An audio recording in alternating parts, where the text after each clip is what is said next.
I'm not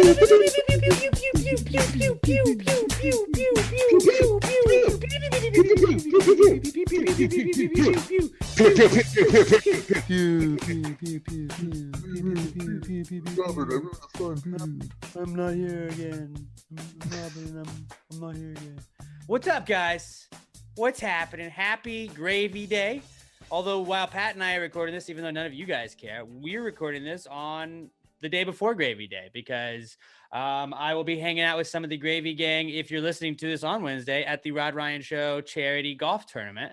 And, you know, no big deal, just helping out a charity. But we would like to thank Pat for recording a little bit early. Robert will be joining us. He had a work meeting that he could not get out of, but he'll be joining us in progress. Work meeting. A work meeting. Yeah, Pat and I are wondering, is this going to be a thing? Like, Robert's just like, I'm just going to try and avoid the first 30 minutes of these idiots talking every week, which I get it.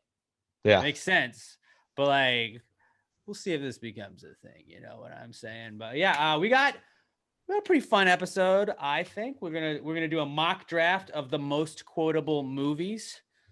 That should be a pretty entertaining one.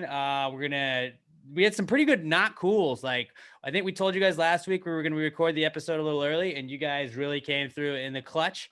And we got a bunch of them coming in today that we're gonna be using. And I think we have more than the normal amount of answers questions as well. And we'll be talking about all kinds of fun stuff. But let's do the pre-cum segment, the pre-comeback kids segment. Pat, I was thinking about this morning because you know, you ever have a dream and for some reason you just ponder on that dream. I had a really weird dream. We don't need to get into my dream because nobody fucking cares about my dreams. But, like, do movie directors have better dreams than everybody else that's not a movie director, was my thought to myself. Because, like, isn't a dream just, like, it's a movie that you made in your head, maybe not, like, subconsciously, but it's usually just playing back stuff that you have been, like, exposed to in the past or, like, that day or fairly recently, right? Could be like, do they always dream in like the style of movies they make? Like Tarantino's dreams jump around. It's all like jumbled, yeah. Michael Bay's dreams are always just explosions. And like Moore's are just documentaries. I was actually thinking, do you think script writers have even better dreams than directors? Because, like, you could write something and then that could come to life in a dream, and then boom, wake up, there you go, there's your idea. I mean, they're the creative ones that actually like come up with the story. The directors just, you know, they put it all together and make it fucking work. So, like, if the directors had the outline going into the dream, yeah, they would have a better dream. But I think script writers might have the best ones. But they definitely, like, both of those would definitely have way better than ours. Better dreams than us, I would assume. Like, I don't know. I think, like, dreams are fascinating to me because it's like, what the fuck are they? Why? Like, sometimes, like, I went through a weird phase where, like, I know you don't always remember your dreams, but, like, I couldn't remember any dream that I had for, like, 2 years. And then just all of a sudden started having dreams again. I was like, okay. Most of my dreams are, like, nightmares. Like, I don't remember good dreams. I just remember being like, oh, like, I'll be startled and, like, wake up sweating. Well, I mean, it makes sense because all of your sports teams have had a rough run the last couple of years. So that would explain why you're having a lot of nightmares. We're turning things around. You are. Slowly, just getting there, but I would think all like writers and directors, they should have dream journals though, right? Like they wake up and then they write down their dreams. I mean, I feel like that's just good business for them. They had it's called lucid dreaming. I remember when I was in college, I was really like interested in it and I tried to do it, but you're supposed to like wake up from a dream and write down everything you remember. And then at a certain point in time, you're able to identify what is a dream when you're in it. And then at that point, you can supposedly do like whatever the fuck you want in your dream without like waking up. And I was never able to, like, I remember exactly when I realized I was in a dream one time. Cause I lived in an apartment and I had like a suite mate that we shared a bathroom and you could walk through the bathroom to his room, and his room was an outdoor deck. And I was like, I am not in Kyle's room. And then I was like, I'm in a dream, but I just woke up. That type of shit happens to me all the time. I just don't recognize it. Like while I'm in. Well, it's like when you later you do it, but like the whole point of like lucid dreaming is you're supposed to be able to identify when you're in the dream, and then you can like somehow stay in it. I don't fucking know. To me, it feels like it's like a real life version of Inception that's like not as into it as Inception was, because I don't think Inception's a real thing, but it's like borderline. That was what it felt like. I was like, I just think this is witchery right now. Like, if I had the ability to lucid dream, I just know that every time I'm in a dream, all of a sudden Margot Robbie would walk through the door naked. Every time. Every dream would just be me banging famous actresses. It'd be the same dream over and over again. Yeah, it would just, I'd bang a famous actress, and then I would go catch the winning touchdown from Aaron Rodgers in the Super Bowl. Like that, it would just happen every time. Would you still let him host Jeopardy? Oh, yeah. Okay. Oh, yeah. And then I would also probably, you know what? I think in at least one of them, I would bang Mike Fire's wife in front of him. And oh, wait, no, he doesn't have a wife because we all know what he's into. We won't get into it. Right. We don't need to get so we don't have to stay allegedly. But I would kick the shit out of Mike Fire's too. Yeah. That'd be a lot of my dreams too. It would just be punching people I don't like in the face. That'd be cool. But yeah, I just remember trying 98% banging hot actresses though. Yeah, but like the whole lucid dream thing, you're literally supposed to like write everything you remember so you can like start recalling stuff, and then you can go back to certain dreams. And it's like I was like, I'm gonna do this, and I like remember I had like a notepad next to my bed, and then you wake up in the middle of the night. I don't want to fucking write. I'm not gonna turn the light on and write this. I'm just gonna roll over and go back to sleep. I don't want to fucking do this. And it was just like laziness was basically what prevented me from being a lucid dreamer on the reg. Oh yeah, I love this. Yeah, I'm the worst with the snooze, but ask Emma. Emma knows like I hit the snooze button 87 times. Yeah, my alarms I can't get up to write shit down. Yeah, my alarms go off at 3:15 and then about every 5-minute increments from then on until 5:15. And so I just basically just gotta. It's like, hey, you're not gonna sleep in, buddy. You're gonna wake up at some point because you have 87 alarms. So go. Does Emma have like headphones to sleep in? She's a hard sleeper. Or she just puts up with it. I don't know. She's a fucking saint. She is. She really is. I do not deserve her. And I've said that multiple times. But yeah, so Steven Spielberg's dreams are way better than ours, for sure. James Cameron, dude, he's got to have fucking awesome dreams. Yeah. Like, he's got to have the best dreams on the planet.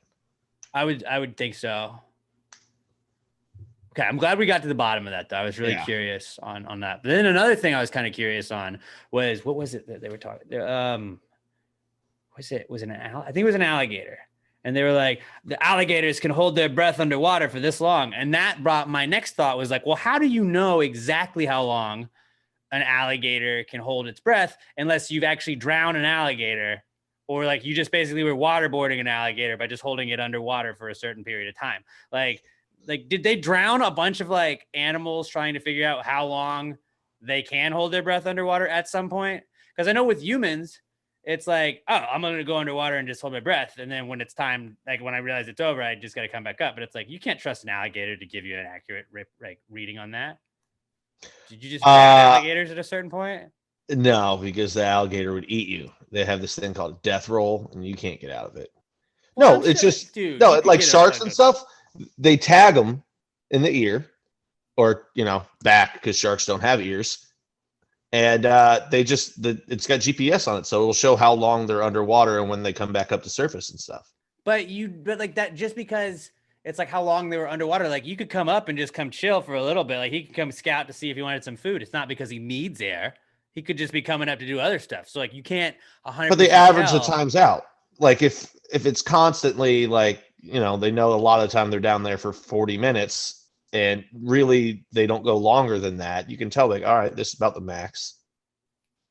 I feel like animals were drowned, though, in some sort of study like this at some point, right? Oh, probably. I mean, in human history, we tend to be dicks. Yeah, I would agree with that. It's just we've 100% done it. I'm just saying that's not how it's done anymore. Did you know that armadillos can hold their breath underwater really long? I don't know exactly how long, but like for a very long time, because my cousin, we were fishing one time, like right after I moved to Texas, and he was just like, look how long armadillos can hold their breath. And he picked it up and tossed it in there because it was all balled up. Just tossed it in there.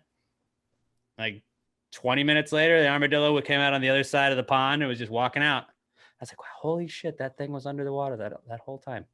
Unless it popped its head up somewhere where you didn't see it every 2 minutes. True. That's also true. But like, it was definitely underwater for a good portion of time, because we were fishing that whole time. And then I was like, hey, look at him. There he is. Well, I mean,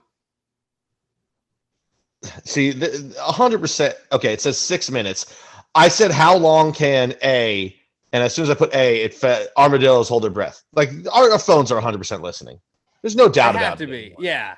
What was I talking about with somebody the other day? It was like a shirt, and their shirt said something, and I think maybe it was Tessa's, whatever Tessa's shirt was wearing, and I said something like that, and it had nothing to do. It wasn't a brand or anything. But then like some other brand that had what her shirt said on it, like started showing up on my thing. It's like, okay, all right, I know what we're doing here. It's Don't very tell fishy. us. Don't tell us we're not listening. But everybody. I feel like everybody at this point knows that. It's still like I'm not surprised by it ever, but it still like catches me off guard every time.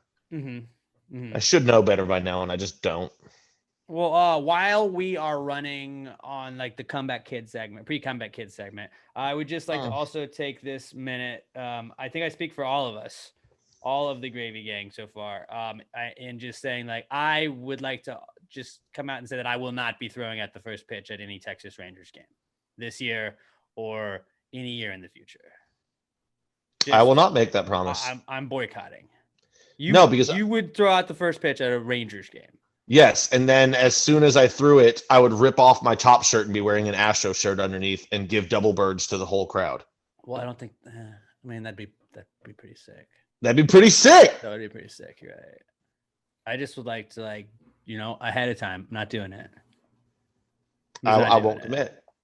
I mean, because everybody was on Greg Abbott's case yesterday because he boycotted throwing out the first pitch, which apparently that's not okay to boycott, but everything else you want to boycott, that's cool to do. And then I also just people forget that the Dallas area has had a bad track record of public political figures being out in the open for big events like that. I'm just saying, like, JFK, maybe, I don't know. Just that's a good reason not to do that. That city is tied with the lead of having most presidents assassinated in that city. Most presidential assassinations. First, it's tied for first. Ranked number one. But I mean, yeah. I mean, you're first. That's a lot worse than Houston, who is not at zero as far as I'm concerned. Zero political assassinations on presidents.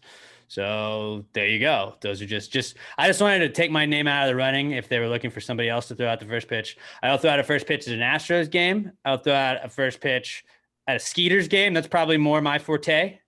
I'd probably have a better opportunity at that. Pretty much anything. Like I'd throw out a first pitch at just about anything. I'd like to throw out a first pitch at our high school.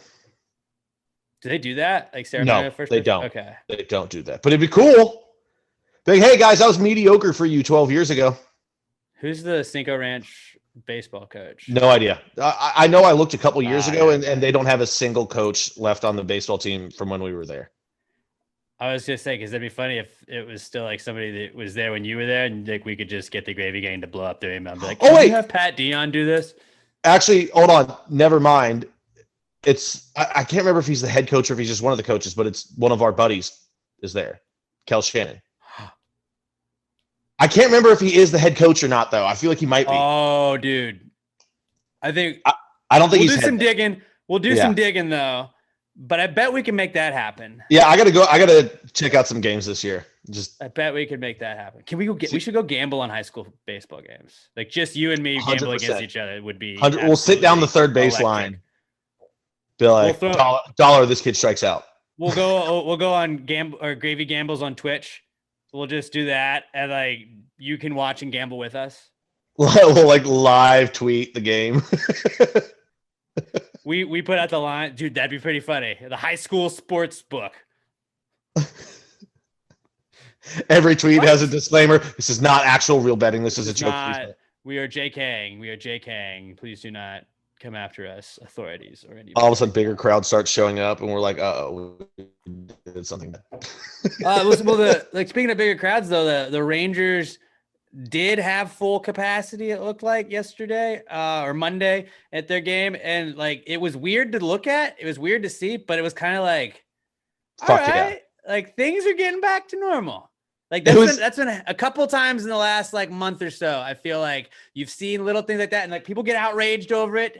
People like, I don't give a fuck. You can be upset, or you can just chill out and not watch what's upsetting you. But like, you can be upset about the people that like how dare them be able to go into a stadium. Dude, you don't have to fly in then. You don't have to fly in from Missouri to go to the Rangers game if you don't feel safe, man. But they did, and they went. So like, it's just like, we're gonna be okay. And that's why I saw they were enforcing the mask pretty hard too, from what I heard. Like they said there's still every so often you would see a group that didn't have it on, but security personnel or somebody would get over there quick, like put your fucking mask on. It is what it is. Like, I love seeing all the people on Twitter that are like, apparently Texas just doesn't give a shit about the pandemic. And I'm like, yeah, it's Texas. We fucking don't. Yeah. Like, a lot of us care, but like, I mean, if it was full capacity, I can't say I wouldn't go to an Astros game right now. It is probably weird. Not because of laziness, but. Well, it is a weird stance to just be like, they're doing something that I'm not a part of, but they shouldn't be allowed to do that thing that they're doing. And it's like the Baylor winning the national championship on Monday night. They like all those students were out there. They were burning couches. They were partying. They were running. It was the first time the men had won the national championship in that school's history. It's the first time a men's team from Texas had won since Texas Western, which is now UTEP. Like, it wasn't even the same school name that it is now. Like, that was how long ago it was. And these kids were fucking psyched. Like, that was a fucking cool, like, let them, like, you're upset that the college kids are partying. No, like, you don't have to go to Waco and party if you don't want to. Actually, I changed my answer. Like, they shouldn't be allowed. It's like, shut up. In 3 weeks, I'm definitely going to try and go to a Astros game because I think there'll still be Robert. By the way, guys, Robert just joined us. Hello, Robert. Welcome to the podcast. Are we sitting 25 or 50% capacity right now? 50%. 50%. All right. So at least there'll be a little bit of space. And I got my first shot this morning. Oh, congratulations. So 3 weeks from today, I'll be getting my second one. After that, I'm going to a fucking game. Just because I want to drink day beers and watch baseball, man. It's one of the best things in the world. Yeah. That is a pretty. I mean, I can do that from my couch. And I did that opening day, and it was just like, that's about as American as you can feel, honestly. Like 4th of July, shooting fireworks and like drinking a beer, watching baseball is about as American as you can be.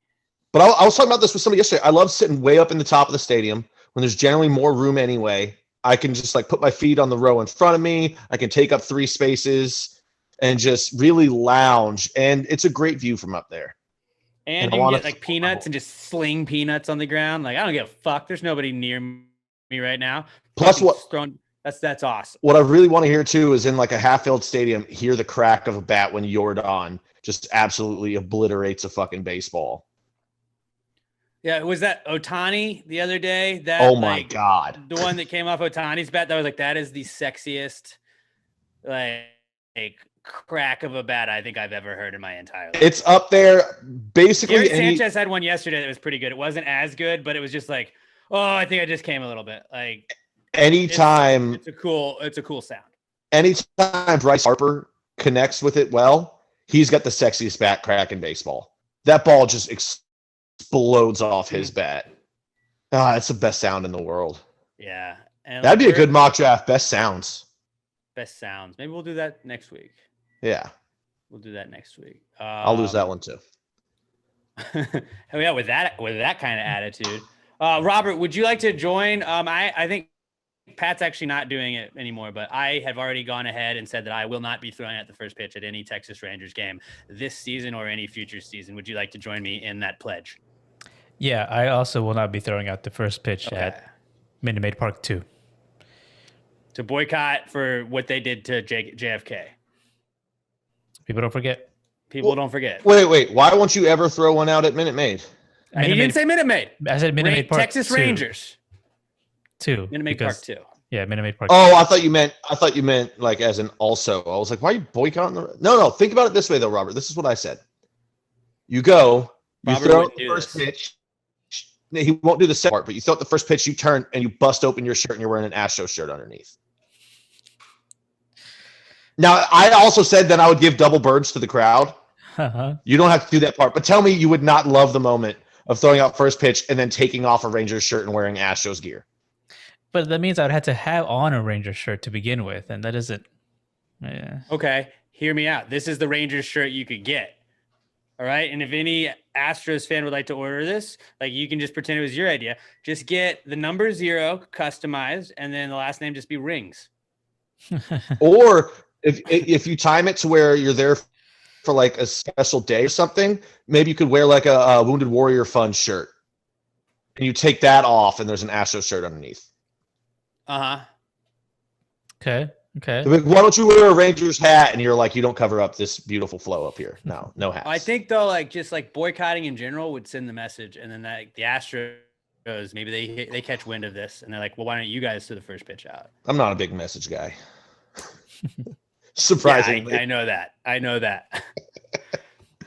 But yeah, okay. I'm glad Robert's on board with us on that one. And then that's really all I had, besides the fact that I just wanted to congratulate Lil Nas X, officially #1 song in the world right now, and that now makes it 2 of his songs have been world #1 Billboard chart hits. Therefore, he is no longer able to be called a one-hit wonder by anybody. So shout out to Lil Nas X. The king is making sure he's staying a king, and he's #1 again.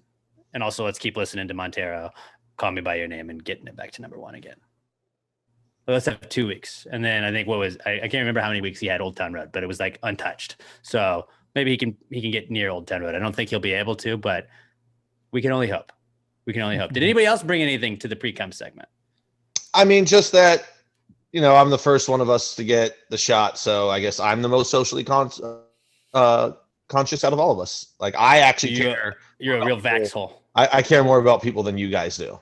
I guess that's just what it is. I guess that's what it is. I want the Johnson & Johnson one. I just want to do it once. It's only 70% now. Just go, dude. My appointment was for 9:39. I showed up like 15 minutes and they immediately set me. I was out of there before my appointment time was. Like, I got my shot. I waited my 10, 15 minutes, and they're like, all right, you're good to go. Did you feel weird? Not even a little bit. That's good. I got the Pfizer. I've heard more people are feeling it from Moderna, but it's whatever. I just want to wait for Johnson & Johnson. Just give me one. It's only 70%, man. That's like the flu shot, dude. No, that's actually better than the flu shot. Flu shot's only like 40 to 50. Pfizer and Moderna, apparently Pfizer is it's like 80% after the first one, and once you get the second one, you're great. No pun intended, but yeah. A little bit of pun intended. There we go. Actually, speaking of gravy, I did bring something in. In doing research for my podcast, A Recent Study Suggests, available wherever you listen to podcasts every Monday. Mm-hmm. I came across a study about the first sexually transmitted allergic reaction, because the guy had eaten like a Brazil nut like 2 to 3 hours before having unprotected sex with this girl, and she had an allergic reaction based on the semen, and that was wild. What? Yeah. Are we sure it was the semen and he just didn't go down on her? It was the semen. Probably. I don't know. They're 100% sure. A sailor, and that was maybe what the semen meant. Either way, it's sexually transmitted. So that's when was that? I don't remember exactly. We didn't end up covering it. It was too specific. But yeah, I think it happened in the UK or Australia, somewhere like that. Sounds like Australia. It seems like such an Australia thing to happen. So that's interesting. Those guys over in Australia, they're just willy-nilly with everything. I feel like that's the first documented one, but way back in the day when they were using lambskin for condoms and stuff, somebody had to be allergic to that lambskin. Right? We're pretty way back in the day, somebody had to have eaten a Brazil nut 200 years ago and had sex and they got it, but it wasn't documented. I don't know. They were just itchy for a while. But then again, 200 years ago, I just assumed everyone was itchy all the time. Right. So you just never knew. We've also talked about how there are more people with peanut allergies, nut allergies now, because there's medicines to help that. Your EpiPens and stuff back then. That's true. So they just didn't exist anymore. Somebody opened a can of peanut butter and you were just dead. It was just well, there goes Pat. What happened? Pat's got a peanut allergy. He tripped at a baseball game and landed on a peanut and died. Dude must really hate peanuts.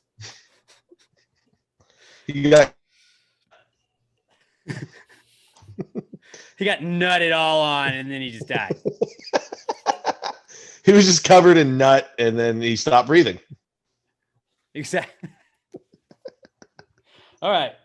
Well, on that note, let's move on to the Comeback Kid segment and talk about things that we have just shoehorned in to, they're in the news. We can just shoehorn them into stuff to talk about. So this is the Comeback Kid segment. It's the Comeback Kid. The Comeback Kid of the week. The Comeback Kid of the week. Bitch.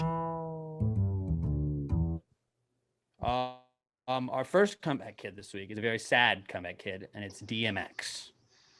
DMX is in a vegetative state, allegedly. He is off life support, but in possibly a vegetative state for, I believe, and we can't get sued because we're saying allegedly. Allegedly, he overdosed, and that was what kind of fucked with him. And then in the hospital, yeah, he was not responsive. He's still not supposedly responding, and it does not look good for the X-Man on this one. This is terrible to say, but I can't not say it because it popped in my head. He stopped. He dropped. I thought you were going to say the drugs. No. The drama. No. But he also did not turn around and open up shop afterwards. He just stopped and dropped. He did not open up shop. Fuck. What do you think the Rough Riders are going to think about this? They ain't riding That's anymore. not how Rough Riders roll at all. No, Rough Riders don't do drugs. I think they did do drugs. Weed. Real Rough Riders don't do the hard stuff. Yeah, if you're a real Rough Rider, you're not smoking the marijuana. You know, you're clean. The real Rough Riders are sober Rough Riders, is what I'm saying. Yeah, man. This is it's one of those ones where like nobody's thought about DMX in forever, but what are you talking about? I was thinking then you're like DMX was my whole XFL playlist. Yeah, and that was what, 2 years ago? Let's go give it to you. So I mean, I can't not think of the Roughnecks and think of DMX. It's been a little while since you have, but then you start thinking about it, fuck, man. I think about the Roughnecks every single day. I don't know about you, but okay, I guess you're just better than me in that sense. Well, okay, and I'm gonna get sidetracked by saying this, but just talking Roughnecks, PJ Walker on the Carolina Panthers as the backup to Teddy Bridgewater, who is now not going to be the starter, right? Panthers just traded for Sam Darnold, which means PJ Walker may not be on the team next year. Maybe the Texans, Deshaun Watson has a little bit of there's some red tape around that right now. Maybe bring in PJ Walker, and then you know what? We got the Roughneck. He's never lost a game in Houston, ever. Never. That's a good point. We Not could in use college, the Walkman. Not in the XFL. I don't But think he just played also in Houston last year, so he's definitely not lost on the Panthers in Houston. That's still not going to happen though, because they're going to trade Teddy, and then no, Matt Rule was his college quarterback, and he wants his backup to know the system. I'm just trying to be wishful thinking. I know, but just bring in Peach. He'll turn this thing around. Okay, it would be besides nice. that, DMX, very sad. Is it like are we just counting down the days? Like, are we gonna lose him? Like, that's what it makes it seem like. I mean, if they took him off life support, then if you're in a vegetative state, like you don't come out of that, do you? No, not really. So it's really just Tony Soprano kind of did. That was a TV show. Of a vegetative. I mean, I guess it's theoretically possible, but it's just like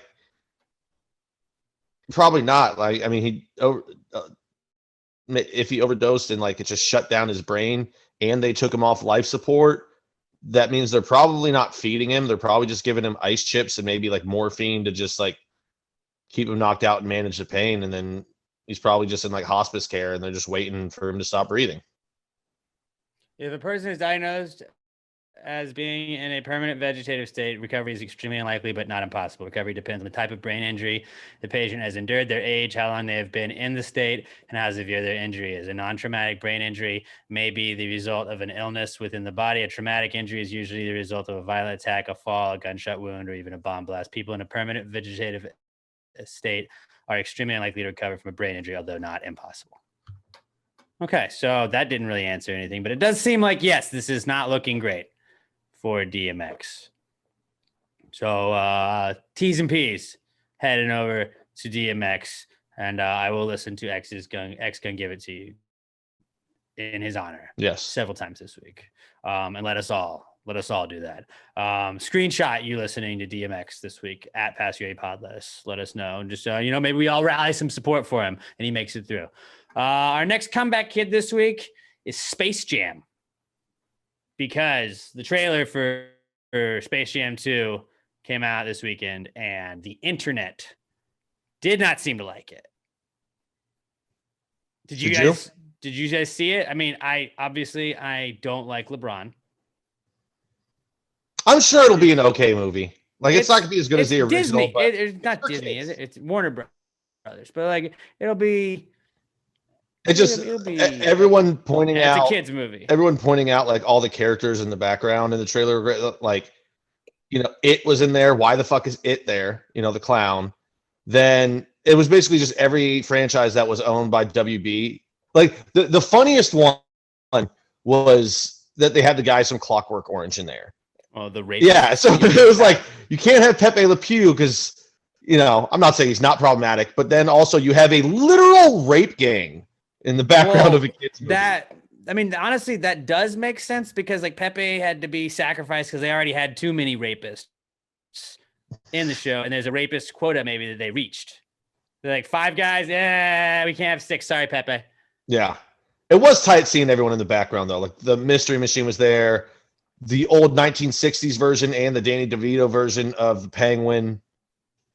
So it did also make a little bit of sense because like in the first Space Jam, which obviously Robert hasn't seen because Robert doesn't watch movies, but it did sort of like it. I like that concept a little bit because like the first Space Jam, MJ was MJ, so he didn't really have to have a bunch of like he could just do it on his own. But like I would have taken a bunch of other guys like from Warner Brothers that I would have rather, like the Iron Giant, solid guy. I want to that's my big. That's my big. Against the Monstars, like you don't think the Iron Giant's a better guy than fucking like Tweety Bird or Sylvester the Cat? Like I would take Iron Giant over that all day. You were talking about it being weird in there. Like I think it would be terrifying for defenders. I'd throw it the clown out there. What's his name? Pennywise. Yeah, I'd throw Pennywise out there. Like, get in their head, play some mind games. Yeah, but he would actually like murder the characters, so you can't do that. Yeah, if there's 4 players on the court, then looks like I got an advantage by 1 most of the time. Now, if Bill Murray doesn't show up, but if Bill Murray doesn't show up, I'm gonna be pissed. He's got to make some sort of cameo. He has to. You've got to have Bill fucking Murray in there. I mean, he's obviously too old to be playing at this point. Is MJ MJ gonna make a cameo? No fucking chance MJ makes a cameo. No way he gives LeBron that satisfaction. Yeah, I don't know. It looked weird. It looked like a weird. Like I was going in on it to hate on it anyways. Just the real thing that stuck out the most to me was just how awful those jerseys are, and we've been saying how terrible the new Space Jam jerseys are for over a year now. Ever since like we saw a sneak peek at them, but like they just they're trash. They're trash jerseys. Like you had all this time. Just go. Like the big thing in the NBA is throwbacks. This would be a perfect time to go with the old school Toon Squad throwback. Like you can make it look more modern if you want, but like keep the normal stuff on it. Like why? I feel like they weren't like neon blue. They weren't going to go with the old one because it's that LeBron Jordan thing. Like LeBron's going to have his own thing. I don't think he wants to just do the Jordan clone movie and all that stuff too. But it did make me realize not only do I want one of the old school Toon Squad jerseys, I want it to be the Bill Murray one. I have a Bugs one. Bill Murray, but how dope would like at a daytime just pool party, just drinking outside, and you show up with the Toon Squad jersey, and everyone's like, "That's sick." You turn around, like, yeah, it's the Bill fucking Murray one. For BuzzFest, a couple of years, like a while back, my friend Dinah and Jordan and I went all, and Jordan had a Michael Jordan jersey. I had the Bugs Bunny one, and Dinah had the Bill Murray one. So that's why I didn't get the Bill Murray one. The Murray one, I get it. So sick. But yeah, so Space Jam is back. I doubt it's going to be a bad movie, but it's just like, we're not really the demographic on this one anyway. Right. But like, it's like that new Mighty Ducks show where it's like, yeah, it's not for us, but it's like we are the reason it's a show. Our generation's the reason it's a show. So I feel like we get to say something about it. Oh, of course we get to. It doesn't matter what we do say, but it's like you can't get mad at the generation that like gave you a reason to have a second one of those. I mean, You it's the can't same thing as the Jordan versus LeBron debate. We get to have our say because we all know Jordan was better because he was better when we were kids and growing up, and it was very influential on us. Same thing with the And movie. fuck LeBron. Yeah, and Also fuck that. LeBron. Yeah. Mao LeBron. Exactly. Space Jam, comeback kid this week then. Another comeback kid is strippers, because turns out not a great idea if you work for a company owned by Disney to go on Instagram Live with a bunch of strippers. Unless you're trying to get out. Unless There's you are that trying to conspiracy get out, theory going on right now. which is possible, I guess. But like, I think this is slut shaming. Not calling them sluts, but I think this is trying to, it's sex shaming. It's dance, stripper shaming. I think Disney is trying to say, hey, we don't think these women should be working. Tragic. Kind of makes you think, what's up with Disney? I mean, So if you didn't know, Paul Pierce went on Instagram Live. Look, he was playing poker and, just guys' night, I guess. He had some ladies come to the house. They were dancing. They were twerking.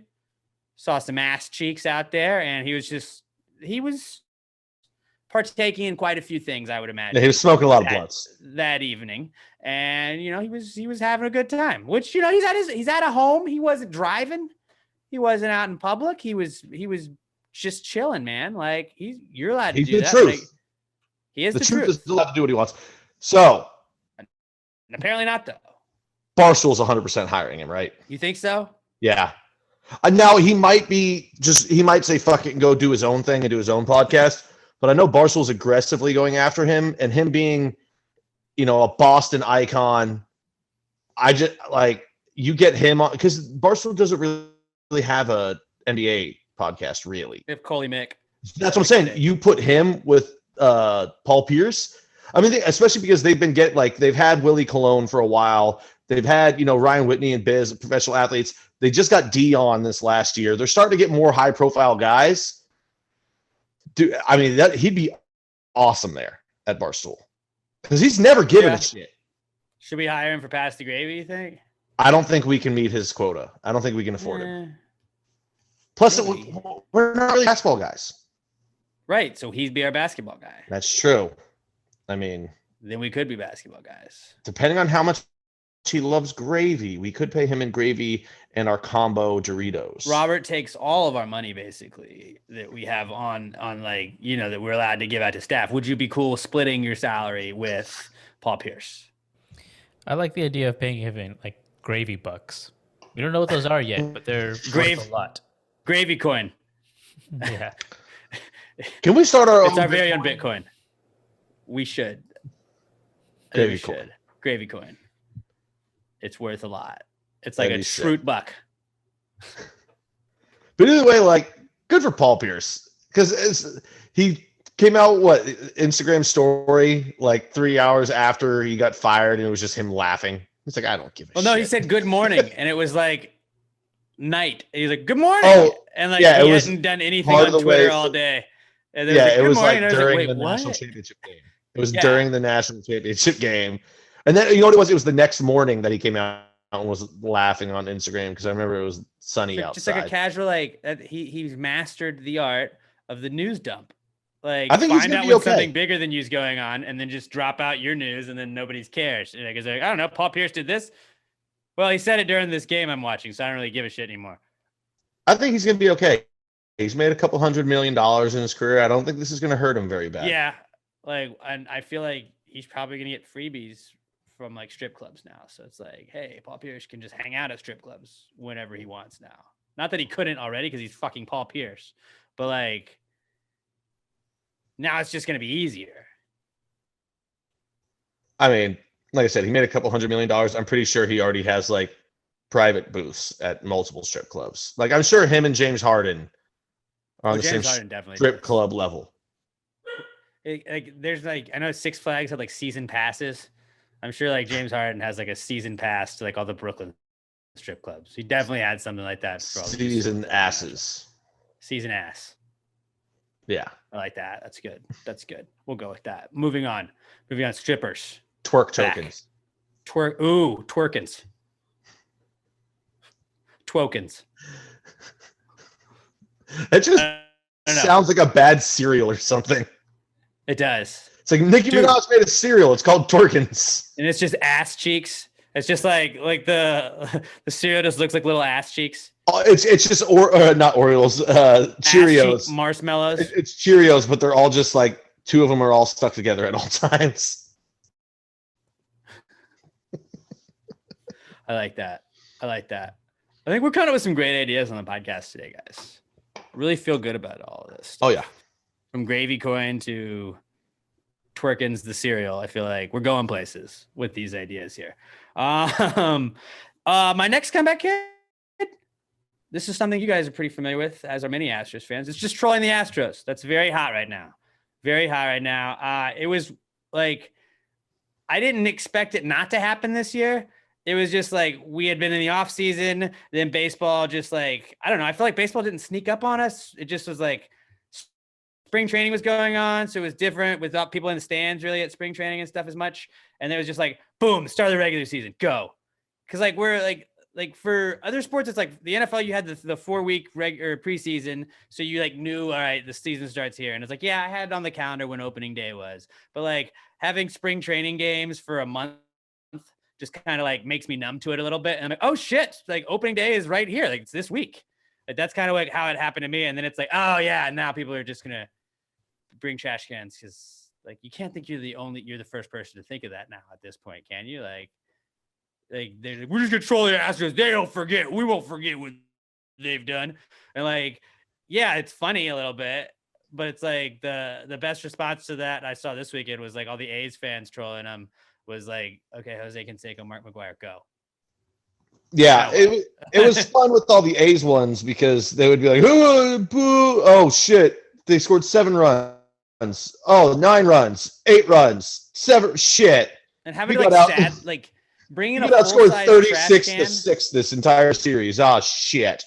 Bringing a full-size trash can and a bat that you banged on the entire game, and then having to like sadly walk out of a stadium while dragging your stupid fucking trash can and bat. Talked all that shit and we just got blown out. Like that's almost funnier than like the actual like trolling of the Astros, where it's like you have to carry that fucking thing home, idiot. Maybe you should remember that you need to be quiet when your pitcher's on the mound so he can focus. Instead, they're missing fucking spots everywhere. We're driving 415-foot home runs all over the fucking park. Yeah, it was not a great look. And then it was almost a great look for like they almost did the same thing to the Angels fans on Monday night, but we're not able to hang on. Although Angels fans were way more hardcore about it than I feel like A's fans were. A's fans were louder, but like there were trash cans on the field. More Dodgers fans there too. Doyers. Just because it's closer. Doyers fans. The Dodgers have not done anything questionable ever in their history. So that's God, no. It's just like that's the one sport where it's like, shut up. That's what. Did you read Dusty's statement? I don't. I mean, to me, it's like I get why people do it. It's old. It's like a hacky thing to do now. To me. But like, it's also like, I think like you should just embrace the heel, like embrace the heel instead of talking, like, don't even address it. Like, don't even address the people that are doing it at this point. There's only 5 guys left on the team that were on in 2017. Like the A's have 3 fucking players that were on our team that year. Right. Which is like, dude, you like love him on your team. What the fuck? Whoa, he didn't do it. He did. And then he ratted everybody out about how they did it. That's what Fires did. I can't wait to face Fires this year. If he finds a way, like I get it, he's still recovering and he's hurt right now, so that's why he didn't pitch last series. Did he slip and fall his vagina? Yeah, I cannot wait for the Astros to face Fires. They are going to wreck him. I would love to see a slight, like a pitch that just misses on the inside corner, and like Correa charges him like he threw at him. Just want to like have one of our players sprint out there and just punch him in the fucking mouth and be like, I'll take my 20-game suspension. I'm cool with it. Like, yeah, why not? Just get like a goon. Just get a goon to go out there. Like, that baseball should have goons. Like hockey. Yeah. You throw out one of our guys and there's just one dude who sprints off the bench. Which, like, say what you want about Trevor Bauer. And I know a lot of Astros fans hate Tyler Bauer, whatever you want to call him. But, like, he did bring up a good point. Was it the Reds game the other day that had the benches clearing brawl? And he's like, we should just be able to fight. Like, you should just be able to have a fight. Like, because baseball fights aren't really fights anyway. They just like tackle. There's like two. And the whole, but like, you shouldn't be thrown. able to have the whole team go after it. Like, you know what? Fuck you. Come here. Like, let's go. Like if you meet at the mound and let's fucking fight. If you leave the bullpen, you just have to sprint to the other bullpen and the bullpens fight too. Well, no, I think you should just be able to challenge it. Like, you get like, boom, let's go. Like in hockey, it's like you got to drop the gloves, drop the mitts. You got to take off the batting gloves too, and then just one-on-one. There's no like benches clearing at that point, which is always kind of fun because I do like the benches clearing because that would be like what I'd get up in because like I'm not a fighter, obviously. But I'd be like, yeah, fuck you. You better be happy that the umpires are going to break this up as I'm like in the very back of the group. Like, yeah, fuck you. I don't know if I ever told this one before. The bat boy like talking shit. Did I ever tell the one about Bo Jackson trying to leap on the pile? No. So he had told my dad this years ago, the famous fight between Nolan Ryan and Robin Ventura. Mm-hmm. And so, you know, he flips his helmet off. He goes out there. Big crowd happens at the mound. He got out of the dugout late. So by the time he gets there, the crowd has already formed. He tries to jump on top of the pile. Maybe it wasn't the Ventura fight, but it was one of them. Tries to jump on top of the pile. And as he does, the pile spreads and he face planted on the mound. Like, that's going to suck. Like, knowing you're Bo Jackson, I'm going to take out an entire pile because I'm huge and it's going to be awesome. And as you do, it just splits and you go face first into the rubber. That took a turn. He said he just felt like a fucking idiot. But yeah, trolling Astros is back and like it's not going away. It's not going to go away. I'm fine with it. That's why, like, I don't think, I don't think the players care either. They've looked happy. They're embrace it. Looking around. They're fucking, as long as they're going yard, I feel like just embrace the heel. Everybody likes a good heel. Be the heel. And if you act like you don't give a like, if you don't give a fuck, then it's not as fun to hate on. Like, it's not as fun to be like, oh, well, you trash can. Like, cool, dude. We've seen that at every fucking ballpark we've been at this year, bro. I don't give a fuck. I mean, it's especially not going to go away just because of Twitter.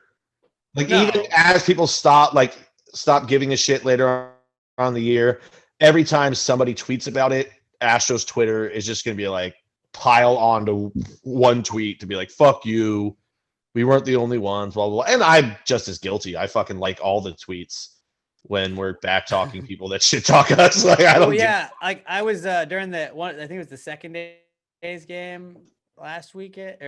They had like I was just like reading responses that people had that were fighting over it, and there was some lady that was like talking about how soft Houston fans were, but then she was like a story in 4 takes or whatever, and 4 tales or 4 acts or whatever it was, and it was like 75 fucking tweets from her just harassing the same guy about the like just basically like, hey, y'all cheated, y'all cheated, and then it was like he blocked her, and then she was like owned, and I was like, I mean, I don't think that's really owning him. Like, you just basically regurgitated the same shit that everybody else on Twitter has said over and over again. You didn't have an original thought in that at all. And then he couldn't handle it. I was like, no, he probably just got annoyed. Yeah. And the A's weren't even good enough to even try and cheat. So what are you going to do?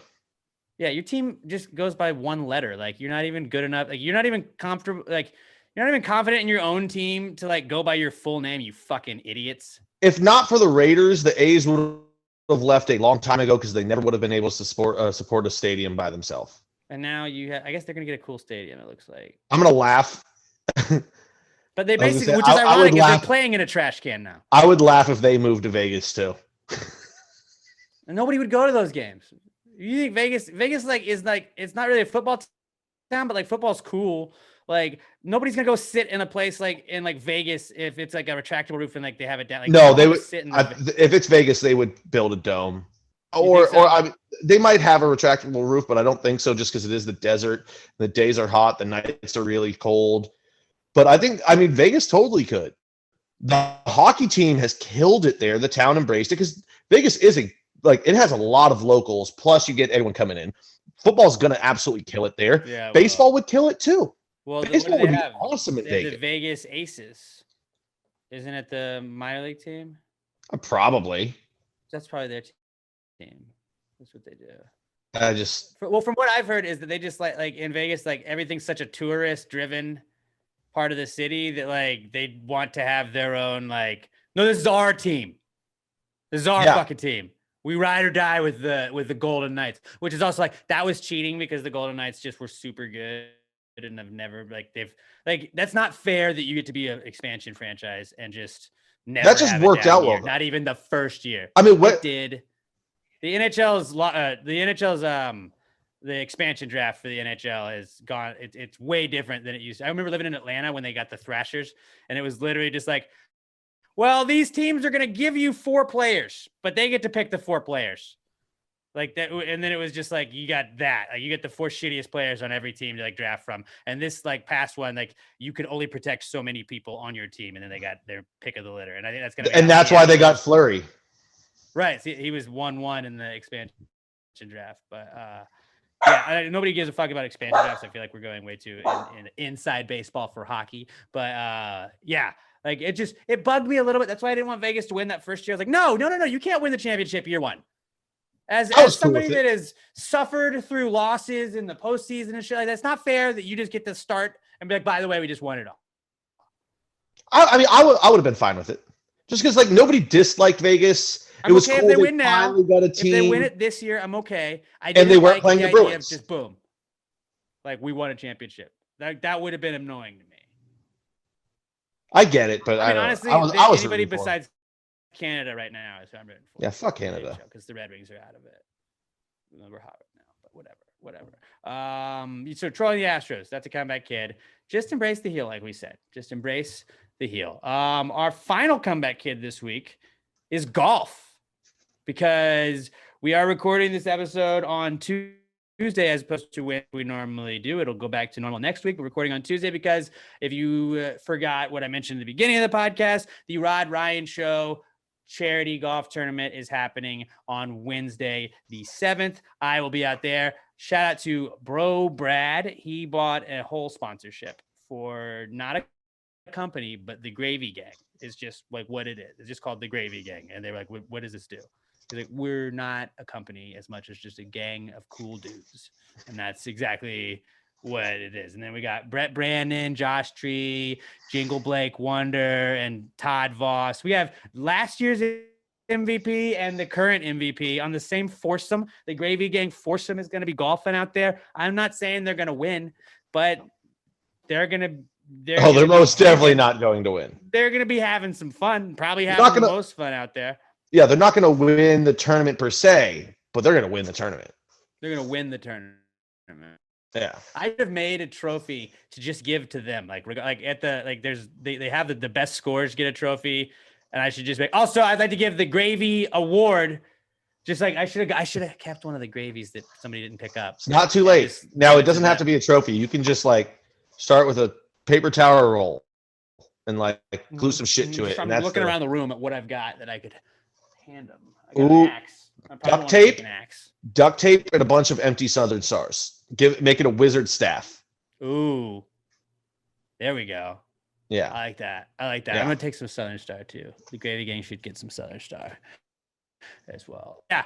That's pretty cool. We're gonna be golfing on Wednesday. I will not be golfing. I will be driving around a golf cart and drinking and hanging out. And I will probably be man in the gravy hole. Be hanging out around there for the majority of the time. I'm gonna take out some PTG stickers. And yeah, and I get that does not sound. That's manning the gravy hole. Like that sounds awesome. That does sound tight. Sort of. Somebody's got to do it, right? Yeah. Hey, somebody's got to be all over that gravy hole. It might as well be you. All around it. But yeah, it's pretty cool. Great. Then golf is also back because it's the fucking Masters this weekend. The Masters. So that's perfect timing. Hello, I friends. have a green jacket. Should I just wear a green jacket around all day tomorrow? Yes, except it might get very hot. Okay, so I'll cut the sleeves off of the green jacket and it'll be a green vest. Yes, that would be awesome. It's like this guy is classy, but he's also, he Here to gets party. it. He doesn't want to sweat. I like that idea. This guy's classy, but he also likes being cool. Green blazer, no sleeves. Just show off the pythons, man. Yeah. So I know you got to work tomorrow because I know you just switch shifts to be able to do that. So you will not be there, but I do appreciate you switching shifts. Robert, are you going to be at the tournament? You just swing by? I might stop by for a little bit. Like, what kind of gravy should we put in the gravy hole, which has not been approved yet, but will still be brought? Brown gravy. You think brown? I think so. Should we both just in case? Oh yeah, and try and fill it up at the same time so there's like a distinctive like white gravy, brown gravy side, like it's a swirl. I like that. Ooh, I do think that's kind of cool. It's like, the ice cream machine when you get like chocolate and vanilla. Yeah. You're just like, ooh, what if I wanted both? Or fill it with brown gravy and then just use the white gravy to try and do like designs that baristas do.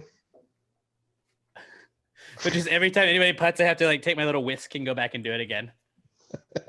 Hold on, we're frothing the gravy. You ladle it out after each hole and then relabel fresh gravy into it each time.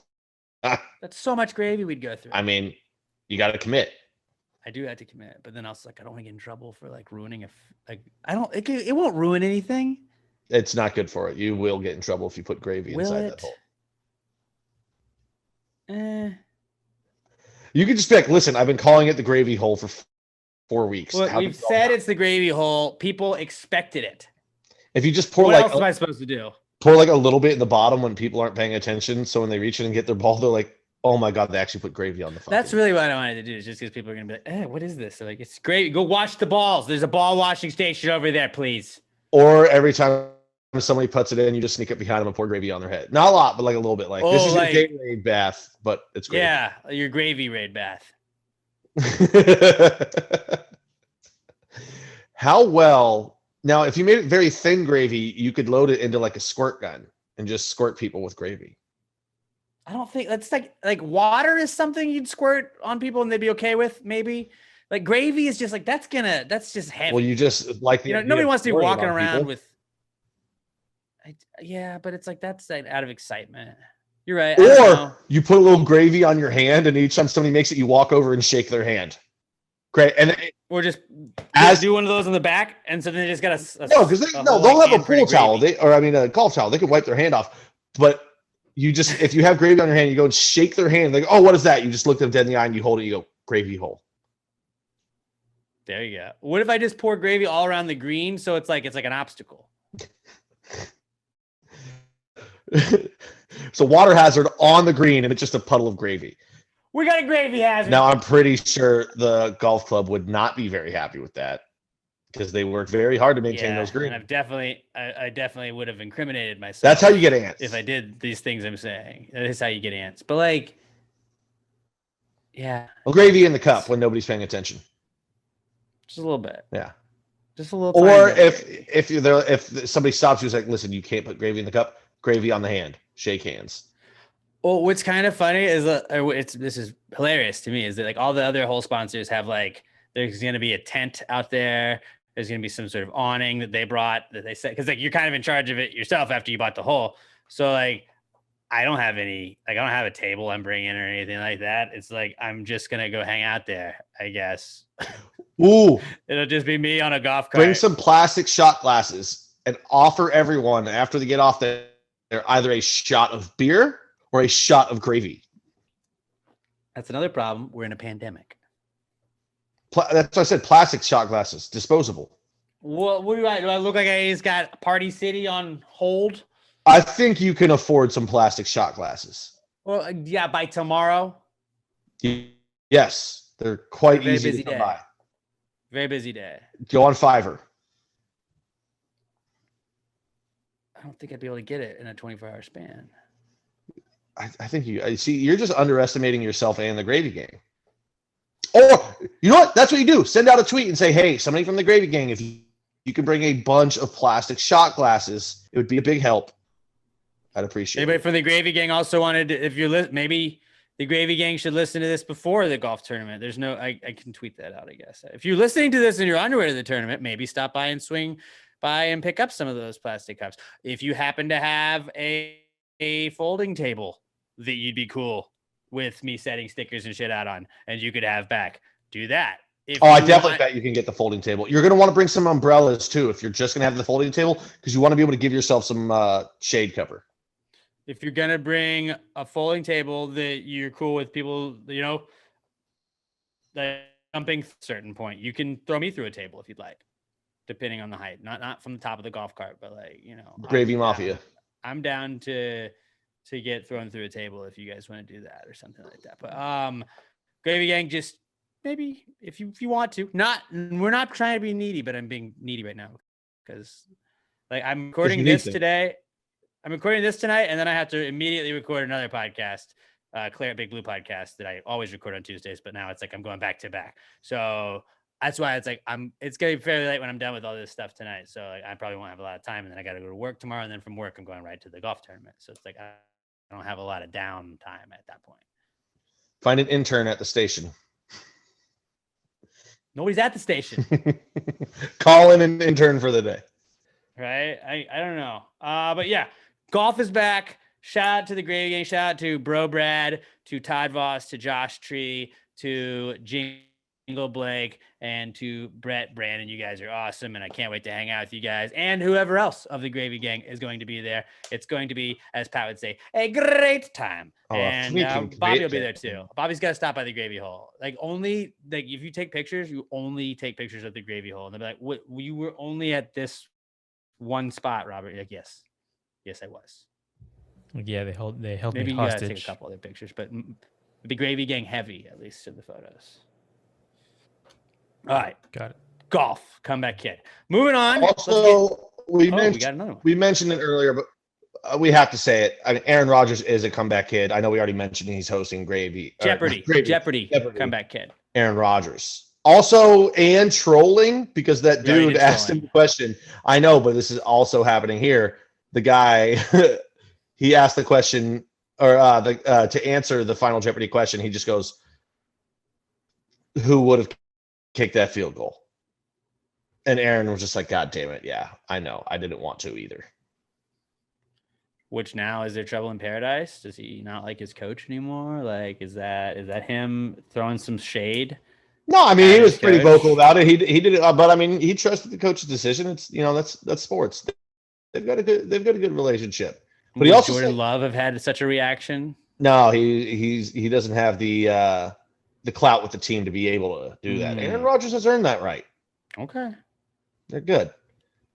And he also said he wants to host Jeopardy and be the quarterback of the Packers, which I don't think that'll work out to do. I mean, he would have to do just all off season, and I know they'll record 4 of them in a day, but he'd have to do a lot of weeks straight of doing that to cover the year. And I don't think they want to hold on to that many Jeopardy episodes for that long. Probably not. I wouldn't imagine so. No, but okay. He's excellent at everything he does. Yeah, I didn't watch it, but the highlights I saw were pretty funny. So yeah, I saw some highlights. That's it. All right. Screw you, A's or Angels. Error. There we go. And that is something that happened in a baseball game that you guys have heard later on. Oh, that's gonna keep happening. Yeah. Fuck you, Pujols. I would have picked that, you old bitch. All right, moving on. This is the What Would Jesus Do segment. Now, when we were growing up, we had the WWJD bracelets, but they never told us what Jesus would do. You sometimes had some questions, and I wanted to know what Jesus would do. It wasn't like a fortune cookie. You couldn't just turn over your bracelet and see the answer. So we decided at a certain point, we're just going to fucking tell you what Jesus would do in a situation. So throw Jesus in a situation in today's times, something that you yourself may find yourself in a predicament in. Jesus might find himself in a predicament such as that. At Pass the Gravy Pod, use the hashtag PTGWWJD. At Pass the Gravy Pod, PTGWWJD. That's the only way that we find it. Have to use that hashtag PTGWWJD. This is the What Would Jesus Do segment, and here's our intro from our good buddy Jingle Blake Wonder. Jesus, Jesus, what would Jesus do? Jesus, Jesus, what would Jesus do? Put him in a situation in a modern time. If you wrote this jingle, do you think he'd make it rhyme? So think about this crazy world in which we live today, and how would Jesus handle it in any given way? This week's What Would Jesus Do comes to us from our buddy John Frederick. And John Frederick, I believe, just got married this past weekend. So congratulations to him. He went up to Southern Star for part of his bachelor party. And then I believe he was back up at Southern Star again the next day after the wedding to hang out a little bit, get some crawfish. So shout out to John Frederick. Congratulations, bro. And congrats on the sex. You're married, so you can have the sex now. Congrats on the sex. Finally allowed. Good for you, buddy. You lost his virginity this week. Way to hold out. Congratulations to John Frederick. Our What Would Jesus Do from John this week says, when completing a number 2, would Jesus wipe standing up or sitting down? Sitting down, because he's not an animal. Sitting down. I am a stand-up guy. You guys know that. Yeah, because you're an animal. Jesus, though, like he's Jesus. So there's going to be less room for error since he's Jesus, which means he could be a sit-down and wipe guy. I don't know if does Jesus even need to wipe? Does he need? Yeah, I think Jesus may just have the what's it called? It's a clean break. Is that what it's called when you don't have to? He's got a immaculate poopception. Yeah, dude. There's nothing better than when you like, oh shit, I didn't even need to wipe. That's tough. Every one of Jesus's shits is a no wipe shit. He's got a very, very healthy bowel system, and nothing is left behind. Yeah. But if he had to, I would think he would sit because he's Jesus. And so, like, he's not going to fuck up wiping. Or, nah. That's it. I was going to What? say, does he just stand on it? Because Jesus can walk on water, and does he just stand and drop a turd? But no. No. I don't know why that just popped in my fucking... That's just a weird way to go with it. But standing on the toilet. No, there'd be too much splashback from that height. that's what I was... Yeah, that's a lot of drop. Although, like, does he just drop, like, the smallest poops ever? Because he's... I mean, I think he has normal sized poops. I would assume so. He was a normal sized guy. He was a man. He was a man. He was a man. He was. So yeah, he sits. I feel Jesus does enough work. He deserves a little break from time to time. I think so too. Yeah. So I think he would sit if he did have to wipe. He probably doesn't have to wipe, but if he did, he would sit. Yeah. That's from John Frederick. Thank you, John. And again, congratulations on getting married, bro. Let's move on to our mock draft, guys. We've gone through this episode pretty fast, I feel like. But let's move on to our mock draft. The mock draft of most quotable movies this week is what we're going to do. What was our mock draft last week? It was the mock draft of Devils. Last week's results, I once again finished in first place. 44% of the vote went my way. Pat was in second with 32%, and Robert in third with 24% of the vote. So on the season, I am in first with 4 wins. Robert has 2 wins, and Pat still winless in this one. Now, mock draft of most quotable movies. I would like to put a couple of maybe just one rule, honestly. And if it's a franchise, you have to pick a specific movie. Absolutely, what I was going to do, because there are. I think we're both thinking 2, of the exact same thing. There are 2 of them, and I was like, but that's just, I can't say that and take all of it. So our draft will go in the reverse order of how we finished last week. Robert finished third, so he goes first. Pat goes second. I will go third. And it's not a snake draft, so it's going to go Robert, Pat, me, Robert, Pat, me, Robert, Pat, me, Robert, Pat, me. The mock draft of most quotable movies. Robert Barbosa, first overall pick. Who are you taking? I'm going to go with Forrest Gump. That's a good one. It's one of 8 movies that Robert has seen, so we knew he was going there. Actually, I don't think I've ever seen all of it. Jesus. When I wrote it down in my notes app, it wrote down as Forrest Hump. That's the porn version of it. I think I downloaded the wrong version. That's a good pick, though. I like that one. Right, Pat? All right. I am going to have to go with the single most quoted movie of me and Alex's high school years.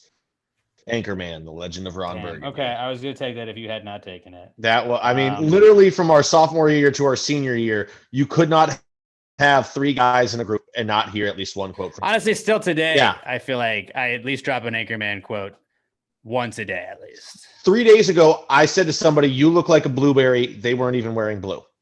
Lanolin? Like sheep's wool? Like, well, it doesn't even make sense, but I love saying that all the time. Oh, he's not crying. He's not crying. It's a very good one. It's a very good one. I honestly thought that was one of my top two. I think this one was my second ranked one, but I feel like it's a solid first round pick still. Step Brothers. Everybody fucking knows like half the lines to that. I'll drop just become best friends. Yeah, I didn't want salmon. It's so the fucking Catalina fucking wine mixture, like all of it. Dane Cook pay-per-view 20 minutes. Something about your face. I just want to deliver one of these right to your suck hole. Pow, pow. Step Brothers is a fucking solid quotable movie right there. So that was my first pick. Robert, back to you. First pick of the second round. I'm gonna go with. I got a few here. I'm gonna go Snakes on a Plane. I'm gonna go Snakes on a Plane. Okay. There's only one quote from that movie, but it's a great quote. Yeah. Robert, how does that quote go? Something. What is the quote? I don't like these snakes on this aircraft vehicle. Something like that. Okay. Oh man. Snakes on the Plane in the second round. All right. Pat, what do you got? All right, I'm going with not only one of the most quotable movies of all time, in my opinion, the greatest movie of all time. I just watched it and its sequel in the last 2 days, the original Godfather. Godfather's a good one. Mm-hmm. It still makes me laugh every time when they kill that guy and he goes, "Leave the gun, take the cannolis." Take the cannoli. I mean, like, there's like, not you, Frito, and then you come to me on a day of my daughter's wedding. Like, that one is always a good one. And then Darling Everybody like a has a Brando. bad. Darling like a Marlon Brando. He was, in fact, Darling like a Marlon. You gotta say that's true. So good. I think I'm gonna go with The Big Lebowski. Mm-hmm. The Big Lebowski, that's a fucking all-time quotable movie. Like, I don't roll on Shabbos. Like, the minutes I could take any, like, our fucking intro of the podcast is like, what in God's holy name are you blathering about? Shut the fuck up, Donnie! Yeah, shut the fuck up, Donnie. All that shit. Fucking great. Just the dude, all of that. The dude Big abides, Lebowski, man. easy one. The dude abides, man. Which is actually just a great motto. Just like, about the masks and everything, people were all raising their hands like, dude, just abide, bro. Like, just wear it when you're in the store. Don't bitch about it. Just be chill. Like, that's still to this day, I think the Big Lebowski quotes all the time. It helps you in life. But Big Lebowski is what I'm gonna go with. All right, I think I'm gonna go with The Sandlot. Sandlot is a very good one. Go with Sandlot. I had that on my list too. That is another one of the 4 movies that Robert's seen, so that makes sense. Pat, your third pick. Okay. I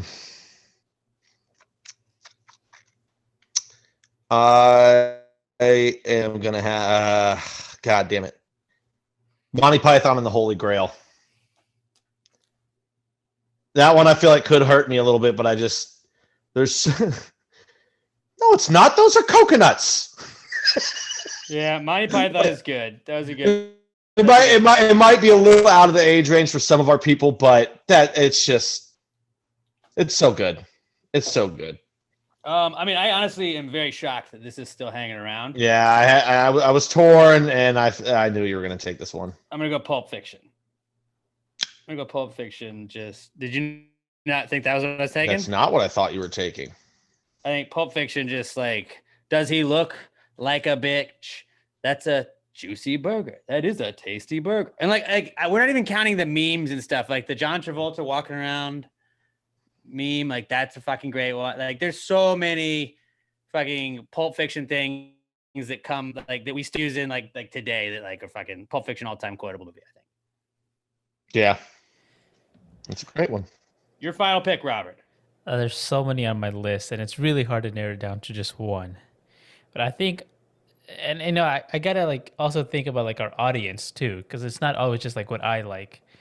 But I'm gonna go with The Princess Bride. Mm-hmm. Anybody Never want the seen peanut? Oh man. So See, to me, that's Jason Segel and Yes Man, or I Love You. Yeah. Man. That's him, and that's my version of Anybody Want a Peanut, but it's him doing Andre the Giant. The Princess Bride, that's a good one. I am absolutely astounded this lasted to the 4th round. Star Wars Episode 5, The Empire Strikes Back. Do or do not, there is no try. Luke, I am your father. I love you. I know. Like, you scruffy looking nerf herder. Like, oh, dude. So, like, every Star Wars quote that everybody knows, it's from Episode 5. I was shocked you did not take that one. I thought that's where you were going out. I was gonna say There's Star just too many Wars. Star Wars for me to pick. I was gonna say Star Wars too, but I didn't know which movie that was, so I didn't know. That's Yeah, why like you couldn't just say Star Wars. Yeah, but that's what it was. All of them are from Episode 5. Like, Austin not Powers obviously not is all the of same them. way. Like I'm not gonna take Austin Powers, but Austin Powers, it was like Austin Powers movies are like some of the most quotable movies of all time as well. Man, I have 3 that I'm trying to pick between, and they are the toughest. This is maybe the toughest like decision ever.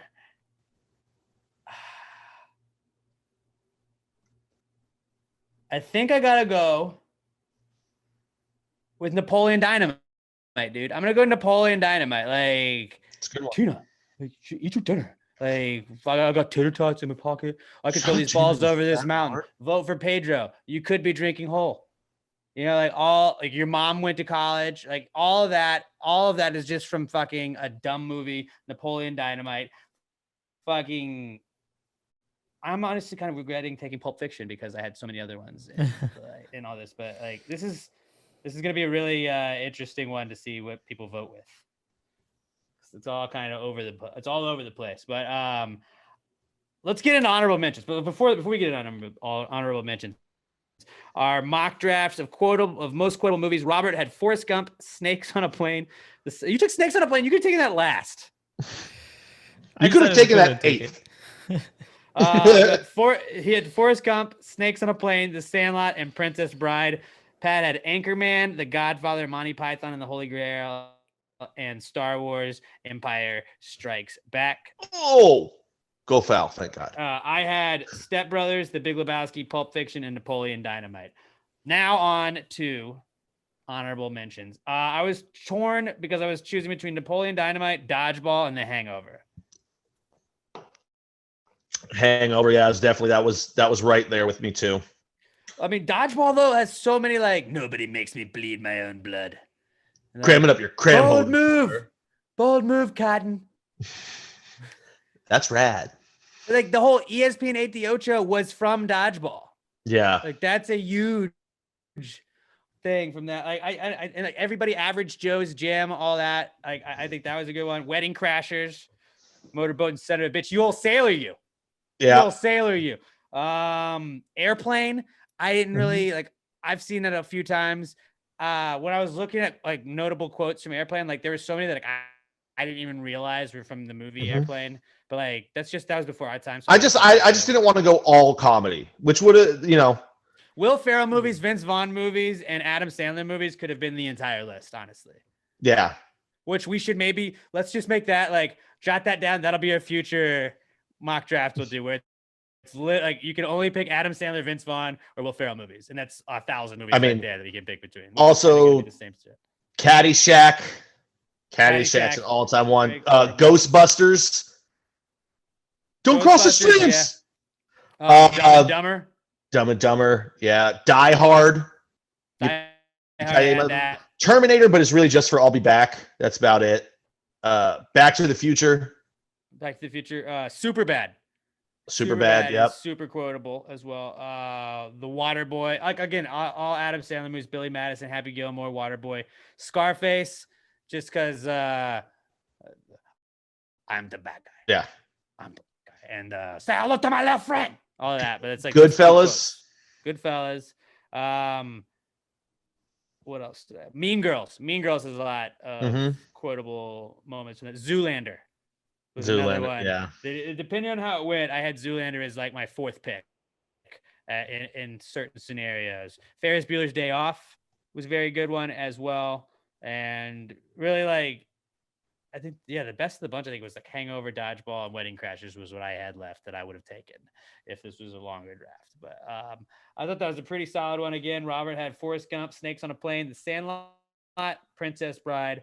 Pat had Anchorman, The Godfather, Monty Python, The Holy Grail, and Star Wars, The Empire Strikes Back. I had Step Brothers, The Big Lebowski, Pulp Fiction, and Napoleon Dynamite. Solid list by all three of us. Robert, I feel like Snakes on a Plane is going to take you out of this one. If we're being honest. We say that, and he's going to win with like 48%. Right, you'll probably win because they said that. I think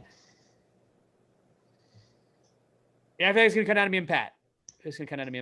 Just being honest, Robert could blow us away. Well, to be fair, you always think it's between you and one of us. Well, obviously, because I make the best picks. No. Not true at all. People just like to troll me. It is what it is. It's hard to predict how people I'm vote. the Astros of this podcast. They got to troll on me. It just is what it is. But they're all Astros fans that listen. Mostly. Yes, but in this context, I'm the Astros, and they are the Dodgers and Angels. Okay. Which is probably not something I should say about them when I'm asking for their votes. Correct. We're going to get to the not cool segment here in just a little bit, where we tell you stuff that's happened to us in the last week that's not cool. If you'd like to submit your own not cool as well, if you also want to submit a mock draft, #PTG mock draft at Pass the Grade Pod.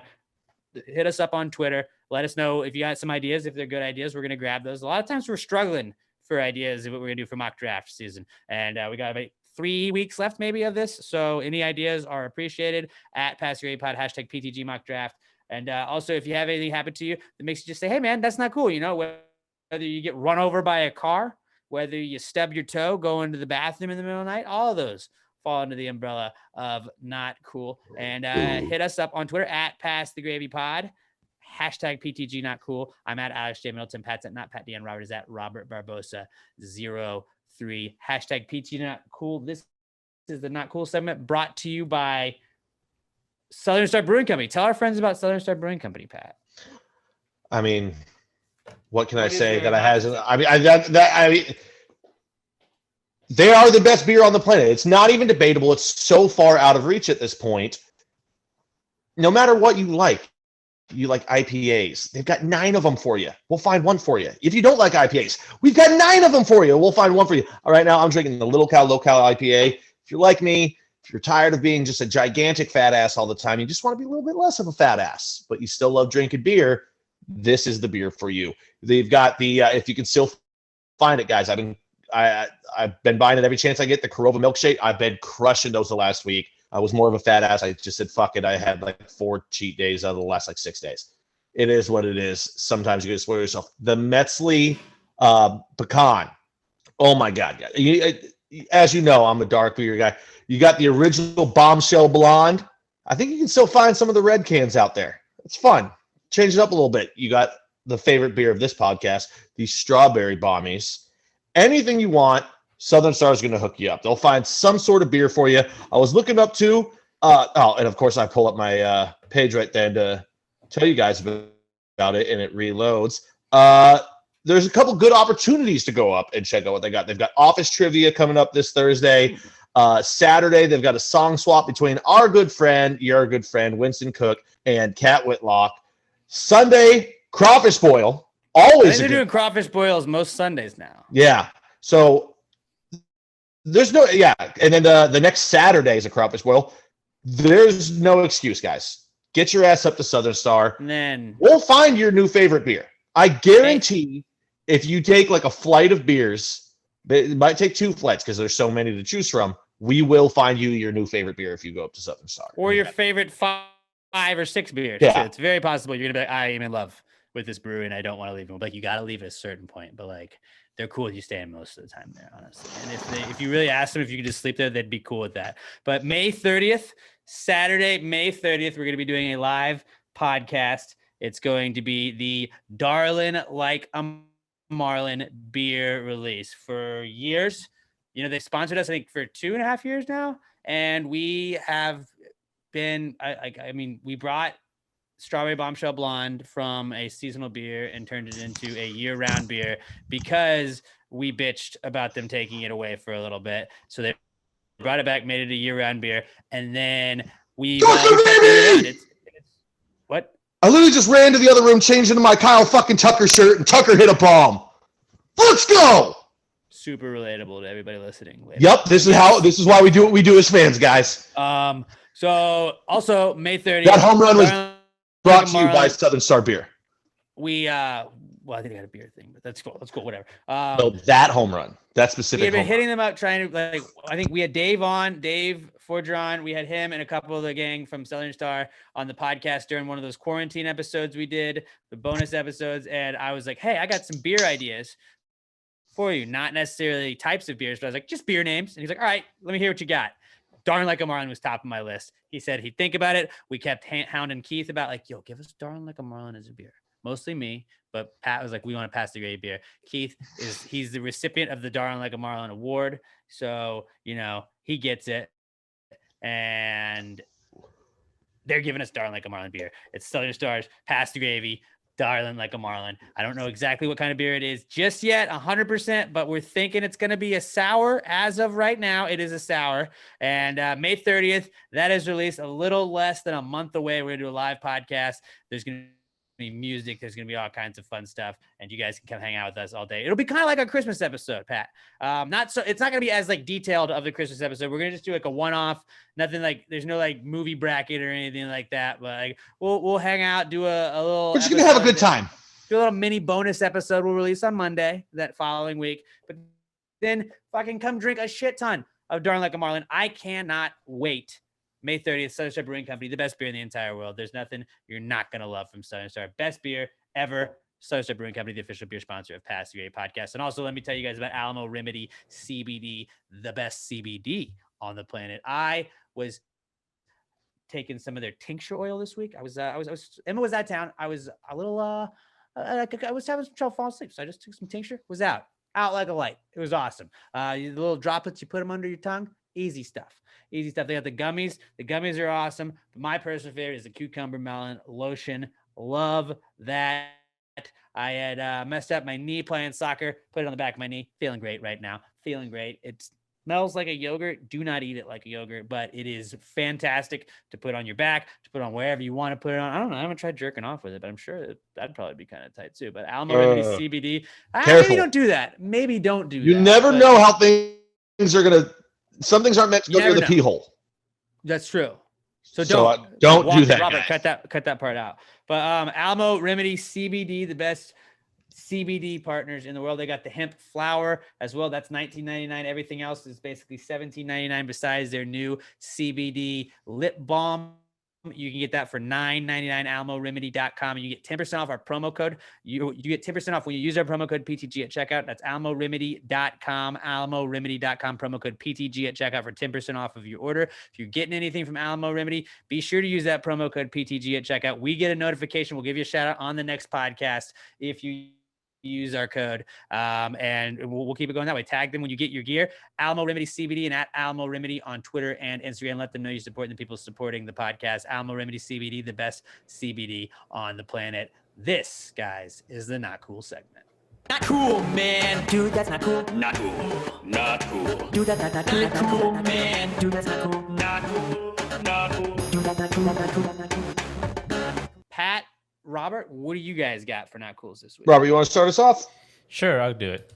So a few weeks ago, a billboard got put up near my neighborhood, like 5 minutes down the road or so. And it's one of those digital billboards where you can switch between, so you don't need people going up there. And is Pat gone? Oh no, there he is. Eliminating jobs. No, I'm here. from the I'm here. I can hear it. Just there's weather outside, so my camera keeps cutting, but I can hear you fine. Gotcha. So, and this is the only billboard that's in the neighborhood. There's no other ones near it, and it's super bright at night. And most of the time, it's actually been up for like the past few months. Most of the time, it just switches between advertisements that advertise that you can advertise on this billboard. And that's like, what is the point of that? There's one there that has a chameleon on it, and it's like, change the way you advertise, because chameleons can change. And there's one with then it switches to one with a frog with big eyes, and it says, "Look, attention," or whatever. We grab your attention. Get eyes on this, or something like that. It just there's like 3 of them. Then it just flip flops between advertisements that you can advertise on here. Why build it if no one is going to advertise on it? Well, I don't know if you've seen Field of Dreams, since you haven't seen most movies, but there is the old saying, if you build it, they will come. And I don't think it's talking about sex, but it may have been. But like, just if they build the billboard, they're like, advertisers are going to come to the billboard. That might have been their mentality. But yeah, I don't know. That is kind of funny that like, this could be you. Yeah, exactly. This could be like, I like it's like the apartment complex. It's like, if you lived here, you'd be home already. I'm like, well, actually, I see it before I'm at the apartment complex, so no, I wouldn't be. It's still in traffic on my way home. Like that one that says, "Do billboards actually work?" Like this one just did. And it's like, no, it didn't. Like I had to go click your shit. Like I can see billboards to do what it says to do on them. That's a totally different game. But that is weird. That is weird that they do that. And it's just an eyesore looking at it driving by. Like I said, it's super bright at night.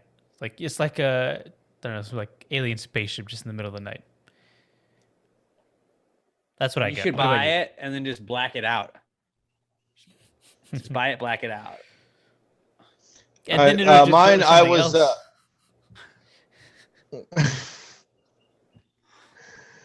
I've got some just very, very minor ones. Like I said, the last couple of days I rewatched Godfather and Godfather 2. I was like, all right, well, I'm gonna watch Godfather 3, and I wanted to watch the original because not long ago I had bought the re-release, the Godfather Coda, The Death of Michael Corleone, the recut that they had done, which is a much better movie than just the original 3. But I was like, you know what? I want to watch 3. And then when I go up in 2 weeks to see my... Why would you want to watch the worst version? Because I want to watch it, because it's been so long since I watched it. I wanted to watch it. And then when I go up in 2 weeks to see my dad and stuff for a crawfish boil, I was going to watch the Coda again so I could have a much fresher... because it's been probably 10 years since I've seen Godfather 3, just the original. So that way I had a fresher one. So the other night I pulled it up. Coppola? Copa. The Copa. Yeah. Okay. And so I pulled it up through Xfinity, and it just said Godfather 3. I was like, cool.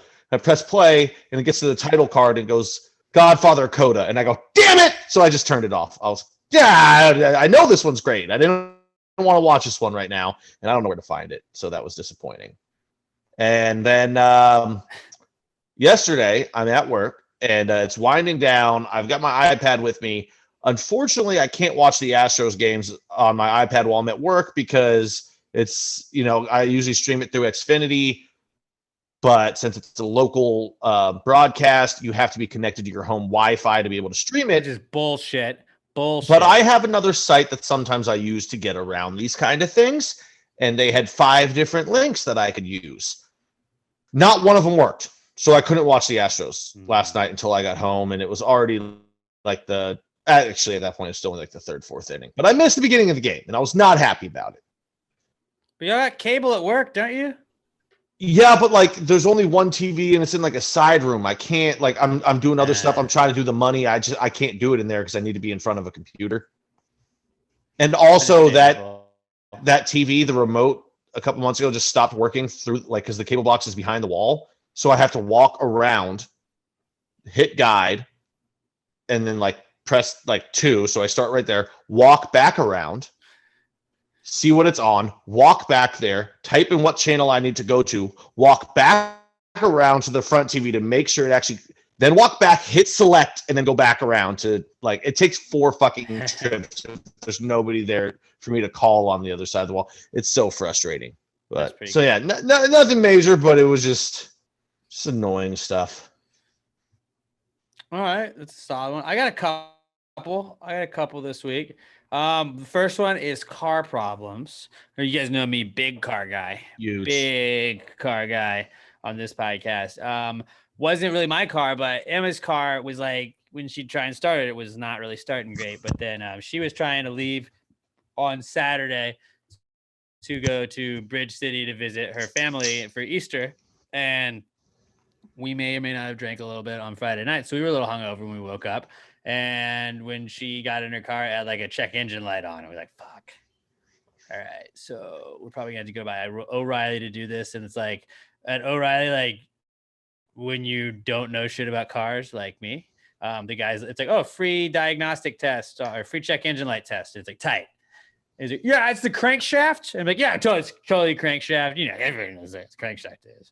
And he was like, He's like, yeah. So I was like, so like, should she be able to drive it? He's like, yeah, but I mean, eventually it's just not going to turn over and your car's not going to start. And I was like, all right, but it's not the battery. Okay, it's not the battery. Cool. And then I was just like, all right, so it's going to obviously take a little bit to get your car fixed. So we swapped cars and she took my car to Bridge City. I got her car fixed. And then when we came back, like first off, it was just the crankshaft start, like the crankshaft starter, whatever the fuck it was. Then they're like, we had to jump her car to get it into the shop. And I was like, they said that we didn't need a new battery, but okay, whatever. It's 55%. And I was like, yeah, let's just get another battery. I don't fucking know, man. Let's do that. And they did the whole, like, they tried to do like, well, all the air filters are dirty. This is dirty. It's like, no, battery, crankshaft. That's the two. Let's do those two. Those are the two things. That is it. And then they called and I was like, I was hanging out and I was just watching TV. I think I was watching the Red Wings that day. And then, they called him like, oh, by the way, we ordered a part, but they sent in the wrong part. They're on their way over. It shouldn't be too long. We'll give you a call when it's here. And like, it was like 4:00 and I still hadn't heard back from him like an hour and a half later or whatever. So I was like, hey, I was just calling to check on this car. And they're, oh, we gave you a call. And I was like, yeah, you gave me a call to say that they sent the wrong part. And it was on the way. Like, oh, well, it's been ready. Like, tight. Good thing I checked up on it. And then I did that. And then Emma said on the way home with my truck, her sister was like, hey, Alex's back taillight is out. So it's just like, it's one more thing. And a taillight's an easy fix. Yeah, I was going to say taillight takes like, but it's just like, it's one of those, it's like, it's now it's a chore. You know, yeah. And it's like, they're like, it was fine. I love my car. Park it, done. And it's like, now I gotta go fucking go to the store. I gotta go get another fucking bulb. Gotta go pull the thing off. Gotta go put the bulb in. It's just a whole fucking process. And it's like car problems in general are just like, there's never like a convenient time for it. The tail light or like the license plate light though is the best car problem to have because all it takes is you go by the gas station or like Love's or whatever. And it's got that little bulb and it's the easiest fix in the world. But when you fix it, you feel like such a man. You're like, I accomplished that. I did car stuff. I got grease on my hands, a little dirt on my hands. Changed this light bulb. I slightly peeled back the inside lining of my trunk and unplugged one thing and plugged in something else. And I fixed it. I did that real man shit. It's like when they, like when you get the new like registration on your car. I got to peel this off. Just putting this sticker back on real fast. Let me make sure that there's no creases in it. There's no bubbles on it. Yep, just fix the car. And it's like, no, you got it inspected. You got another guy to do all the work. He gave you a sticker. You put it on. Fuck you. I got the car fixed. Guy. You paid another dude to change your oil for you and then took it to another guy and he signed off on it. Yeah, but I put on the sticker and that's the hard part. Well, sticker makes it legal, buddy. No, I've literally stopped at a drive-through daiquiri place, got myself a pina colada, and sat there and drank it while they fixed my oil for me. Not a manly picture, but I felt great about it. Yeah. They didn't know it was a pina colada. I did. The whole thing is like when you're around a car guy, like when like the people at the shop call, you're like, yeah, yeah, what's up? What's up? It's Alex. Just okay. Yeah. So the filters are dirty. Cool. We need a battery. All right. Yeah. What kind of battery?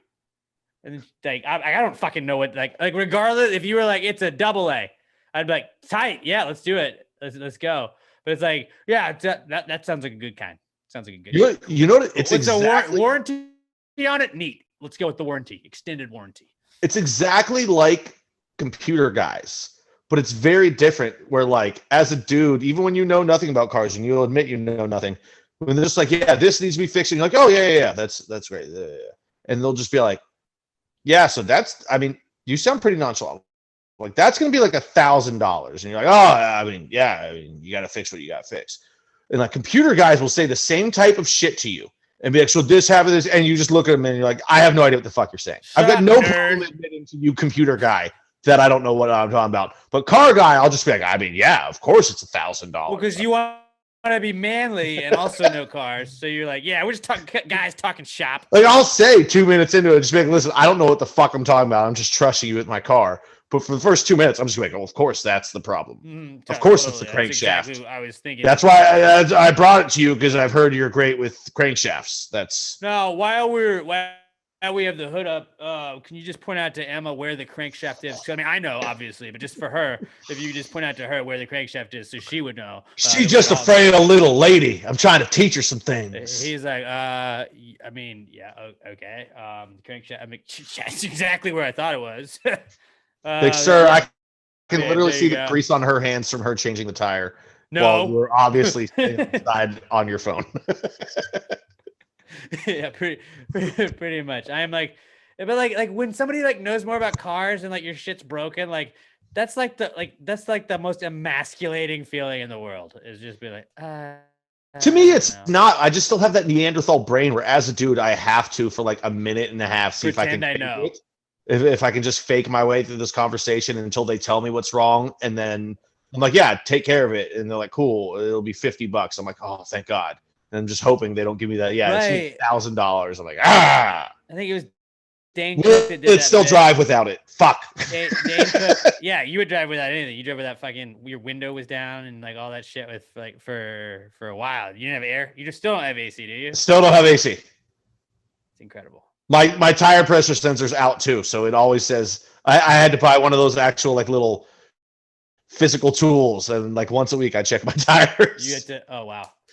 It's literally, I just put it on there and the thing pops out and it's like, oh, you're still at 30 psi. Okay, cool. Neat. Yeah. Neat. No problem on that one. Right. Yeah. Plus my check engine light is always on.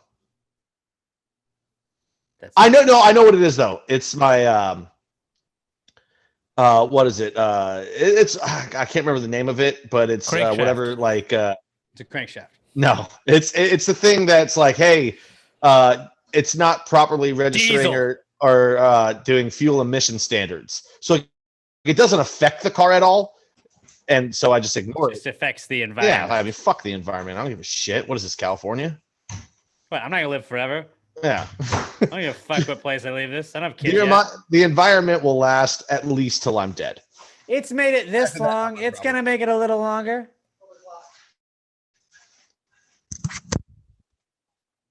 All right. Well, Pat is he's talking to his sister right now. But yeah. She's trying to give me shit for the door being locked when she got home. It was fucking locked last night when I got home. Does she have a key? Shit. You locked it when you left yesterday, and I never went out front. Well, that's your fucking problem. Do you have a key? Alex goes, do you have a key? Yeah. Use the key. Yeah, fuck her. I say as she brought me home food. Oh, okay. So yeah, you really should suck up to it then. My other not cool was, it actually happened today. I didn't even plan on this being a not cool until I got home, but I had ordered something online, and I got like, there's nothing better than when you're at like work and you get the email. It's like, oh, hey, your package was delivered. I'm like, oh, fuck yeah. I'm going to get what I ordered when I go home. So I was all excited, and I was like, maybe it's in the mailbox. Open the mailbox. My mailbox was empty. He's like, that's cool. Whatever, dude. Probably got dropped off at the door and Emma put it inside. Or well, I thought maybe it would be at the door. Got to my door when I got upstairs, and it wasn't at the door. But I was like, Emma probably brought it inside when she was walking the dog. And I was like, hey, did a package come for me? And she said no. So I was just like, okay, cool. Well, maybe it got dropped off at the front office and they have it and haven't gotten it to me yet. And I was like, do you have a package for me? And they said, no. And I was like, well, I got a thing that said it was delivered. What the fuck? So I immediately, angry Alex was like, hey, just want to say I got a notification that my package was delivered. It's not been delivered. And I cannot believe that you would say that it was delivered when it was not delivered. They're like, well, sometimes it could be delivered anywhere between 24 to 48 hours between the time that you receive that email. And I was like, what the fuck? Why would you tell me it's delivered if it's not going to be there for 2 days? Say your package, like Amazon is like, your package is out for delivery, which is, I'm like, okay, that means sometime today. You said it was delivered. You literally told me it was delivered. You can't be like, well, sometimes it's between 24 and 40. Fuck you. Tell me it's delivered or tell me it's going to be delivered. Don't say it is delivered and then I look like a weirdo walking around the fucking apartment complex checking everything. It's also possible that it was stolen. No, it wasn't stolen. How do you know that? Because nothing's fucking ever gone missing from here, and it's fucking like it was an. It's possible. I mean, that could have been on your doorstep. Some asshole could have been walking by and just been like, yoink. Joke's I on doubt you it. for stealing like past the gravy stickers. Because nobody steals anything off the top level on the outside. Like that's just not. If you're gonna steal something, it's like bottom floor where you can just walk by. My apartment is you have to go up all those floors. You have to be in the middle of the complex. Like it's like. It's not like you can just grab it and then jump on the elevator. Like you're as far away from the elevator as you can be. Right. You're exposed. So I'm saying I don't think it's likely, but I'm just saying it's a possibility. And it wasn't a package. It was just like an envelope. Like I said, it had stickers in it. So I was like, I don't know. But them saying like, oh, well, yeah, sometimes 24 to 40. I was like, okay, so if it's not here tomorrow, I'm going to lose my mind on you. I'm not going to, like, it's not really that much, but it was just like, fuck you. I'm going to fill up a super soaker with gravy, track you down. That's what I'm going to have to do if I don't have gravy stickers to have at the golf tournament. Yeah. Dicks. What do they want me to do? Fucking assholes. But yeah, just like try like I know you kind of went with that a couple of months ago where you ordered shit and it said it was delivered and you're like, oh, no, it's not. And then you ended up getting it reordered and all of that shit. It's like, that's just a fucking pain in the ass. And that's just one more chore for me. So fuck you. All right, people. Not that my brother uses online ordering, but if he ever did, online is. I mean, he doesn't have a bank account. He can't online order. But if he did, and one time that happened, 100% he would go to the bank and cancel his bank account, be like, this is all I needed this for. And if I can't rely on the internet to be 100% effective 100% of the time. This is a scam. Like literally, like once a month, he'll text me and be like, hey, dude, like West Wing was taken off of Netflix. So if you can look up and see if like you can order the entire series online for like a decent price, Dad would like it and blah, blah, blah. And I'm like, all right, I'll look it up. And I just text him back. I'm like, no, dude, like that shit was like $250. I'm not fucking buying that. Okay, your dad watches West Wing. Like I was like, your brother watches Oh, West we Wing? all do. It was one of my dad's favorite, but it is the best written show of all time. The West Wing's a fucking amazing show. I don't care if you're. I don't care if your dad's show. I don't care. He's what got us into it. It's like, are you 40? Yeah, I mean, he's 32, 33 now. So, I don't know. But either way, even if you're not into politics, it's just a great fucking show. You really don't have to be. Like, there's politics written into everything. It's about but it's not politics? like, yeah, I mean, it's about the fucking West Wing of the White House. But I thought it was about the Wild West. No, it's about the west-facing wing of most ducks. That's actually my favorite wing. No, but I mean, it really is. Maybe I'll check it out. It's an absolutely phenomenal show. You should watch it. You're a dick. Fuck you. All right, bro. Whatever. Yeah. That was my not cool though. So hashtag PTG not cool at PassAwayPod if you'd like to submit your not. I'm sure you wouldn't like it though, because you it's about American politics and you're wearing a communist shirt. So I'm wearing a Daniel Jones shirt right now that you can get at merch.cbbpod.com for the Clara Big Blue podcast I do every single week on Tuesdays with my good buddy Mike Fish. We have the Danny Dimes Viva la Dimes shirts that we're getting ready. It's a Danny Dimes revolution this year, bro. Danny Dimes I believe in him this year, and we're a part of it. Yeah, you better believe it. I think you're a podcast that believes in Daniel Jones. I think you're going to win the division. Unless we will win the division. Unless there's a drastic change in the Cowboys defense, which even with Dan Quinn, with that talent, I don't think you can change it that much. Dak's still going to suck. And with Joe fucking Judge in New York, like you've got the better coach. It's a better coach, better team. Defense is pretty solid. Pretty solid. Offensive line taking the next step. Daniel Jones taking the next step. Saquon Barkley, ever heard of him? He's back. Kenny G at wide receiver. Kenny Galladay, pretty stoked about that. I mean, Giants are going to be – don't write them off. Don't write them off. Evan Ingram's going to be healthy? I don't like it.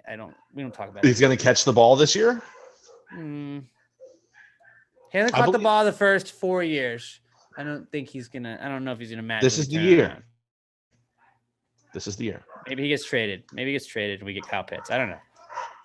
What picks do you guys have this year? 11. Pitts could be there. I mean, there's gonna be all quarterbacks in the beginning of the draft. Even if Pitts is there, though, I'm not sure that's where you guys would go. You might go to if he's sitting there at 11. You can't not take him though. We're getting off topic. Well, I mean, I'm just saying there's going to be probably like 4 or 5 quarterbacks taken for top 10, 11, 12, like top 15. I would say at least 5 quarterbacks are probably gone. I don't see him falling to 11. Well, Surtain maybe just load up that defense. No way. If he's sitting there at 10, the Cowboys are taking him. 100%. Cowboys. I hope so bad. I want Surtain to get picked at 9 just to piss off all the Cowboy fans. Yeah, I just don't want him to go to Dallas. Really, that's my biggest fear. Moving on. Let's get to the answers segment. If you got any questions at all for us, you want some relationship advice, hit us up. Send us the whole thing. Explain the whole problem. We'll get to the bottom of it. Answers at answers@passthegradepod.com if you want to email them, although we prefer Twitter at passthegradepod. Use the hashtag PTG answers. That's what we look at first. Anything, whether it be a high thought, relationship advice, something you've seen online, a meme, something you just want our opinions on, hashtag PTG answers at passthegradepod or answers at passthegradepod.com. This is brought to you by Little M Air Fresheners, the best air fresheners in the whole world. Little M is what I got in my car. It's what I got in every car that I've ever had. The best cars all the time because they have Little M air fresheners. Your car is the coolest car when it has a Little M air freshener. When you don't have a Little M air freshener, you ain't as cool. But they got some new gear in the shop now too. LittleMshop.com, LittleEMshop.com. They got a new flower keychain, new floral print compact mirrors. Never be caught with spinach in your teeth again, huh? That's a pretty good idea. They have new rainbow and groovy flower decal stickers, and don't forget there's free shipping when you spend $10 or more. You get like 5 air fresheners. You're gonna get free shipping. You get one of the keychains, a couple air fresheners. You're gonna spend the $10 easily. That's nothing to spend $10 and get free shipping. LittleMshop.com, LittleEMshop.com, at Little M tweets on Twitter, at Little M Shop on Instagram. Let them know if you get anything from them. Let them know you're supporting the people supporting the podcast. LittleMshop.com, the best air fresheners, the chains, the best everything in the entire world. LittleMshop.com, LittleEMshop.com. This, guys, is the answer segment. Well, if you just answered the question, why just answer the question? Be honest, no big deal. Yeah, answer the question. Don't change the subject, just answer the fucking question. Answers. Any questions? All right, we'll start off with our podcast son, Skylar Lester. Oh my God, it's Skylar! Skylar says, if Buzz Lightyear doesn't know when I'm going to start that over. If Skylar says, all right, one more time. Take 2. Take 3. Take 3. Take 4 now because I fucked that up. Skylar says, if Buzz Lightyear doesn't know he's a toy, then why does he freeze whenever humans are around? He does. He knows he's a toy. He's a product of his environment, really. He knows he's not a toy. He doesn't think he's a toy, but he knows that he's amongst toys. And to fit in with the toys, you have to act as a toy when humans are around. This reminds me exactly of a what was it called? It wasn't Dare, but like when you're in junior high and they had like high school kids come and like talk to your class. It was supposed to be like it's like a mentoring thing or something where they're supposed to. It's basically to tell you not to smoke weed and Legends drink. of the Hidden Temple. I hate you. So the kids come to the class and they're talking to us for a minute, and one of the guys is like, "Oh, I left something out in my car. Can one of you come help me?" And I was like, "Yeah, I'll do it." So we get about halfway down the hallway, and we turn around, and he goes, "Oh, you know what? Never mind. It's in my pocket." So we turn around and we go back. And when we get back, the lights are off in the room, and everyone has their head down on their desk. So I walk in, and I just put my head down on my desk too. And then they flip the lights on. They're like, "See, that's peer pressure. He just did what everyone else is doing." And I was like, I thought I was going to get to take a nap in class. I thought he was going to like offer you a cigarette or some shit. No. that would be fucking hilarious. Pretty sure they get in trouble for that. I was just going to get a pack of cigs. But you want one, bro? And you're like, no. And it's like, he said no to tobacco. The point they were trying to make is exactly what happens to Buzz is everyone else stops and Buzz just freezes. But no, I think Buzz knows he's a toy. He just can't accept who he is. He's in the closet of being a toy. Right. And that's really part of the struggle I think we see through episode 1 of Toy Story, which I believe now they're 4. Yes. I still have not seen 3 or 4. I only saw the first 2 for sure. Yeah. Yeah. But yeah, that's a good question. No, he knows. He's struggling with it, man. It is funny that you were the one person in class that had that happen. I mean, I was a real go-getter back then. I was always ready to help. Well, like, what would have happened though? Like, I always like that, like, because with kids you can't 100% tell, and it's like, what would have happened if you just sat up and were like, I wasn't laying down. Like, would they just like, Pat, please put your head down? Ha! Peer pressure. It's like, no, you literally told me that, and you were leading the class. That's not peer pressure. You're like in charge here, you fuckface. Like that would have been a funny way that they had to handle like Dare. In my mind, I just have a ton of ideas of how like a Dare class could go wrong, which would be funny to me. That would be great. To anybody else.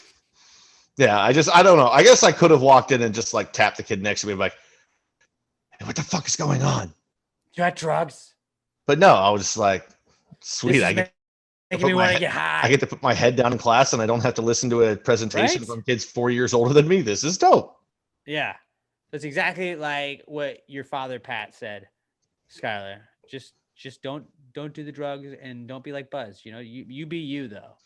You be you, Skylar. Moving on, our next answers question. It's Raimundo Benavides at Kmundo B. He is continuing his not cool, was getting his first speeding ticket in 8 years. Mm-hmm. Yeah, that was what his not cool was. So he said more in answers.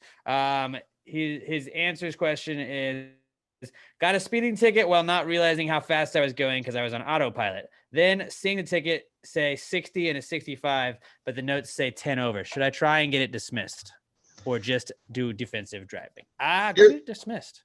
Here's what I would say though. If the cop shows up, he's allowed to show up and correct the ticket that day though. He can just pick, I meant to write 70. I wrote 60 by accident. And then you wasted a whole day. Is that really? Yeah. That's not fair. It's an obvious just clerical error. But how does he know? How does he remember every fucking ticket he ever gave? Because they have to log that shit.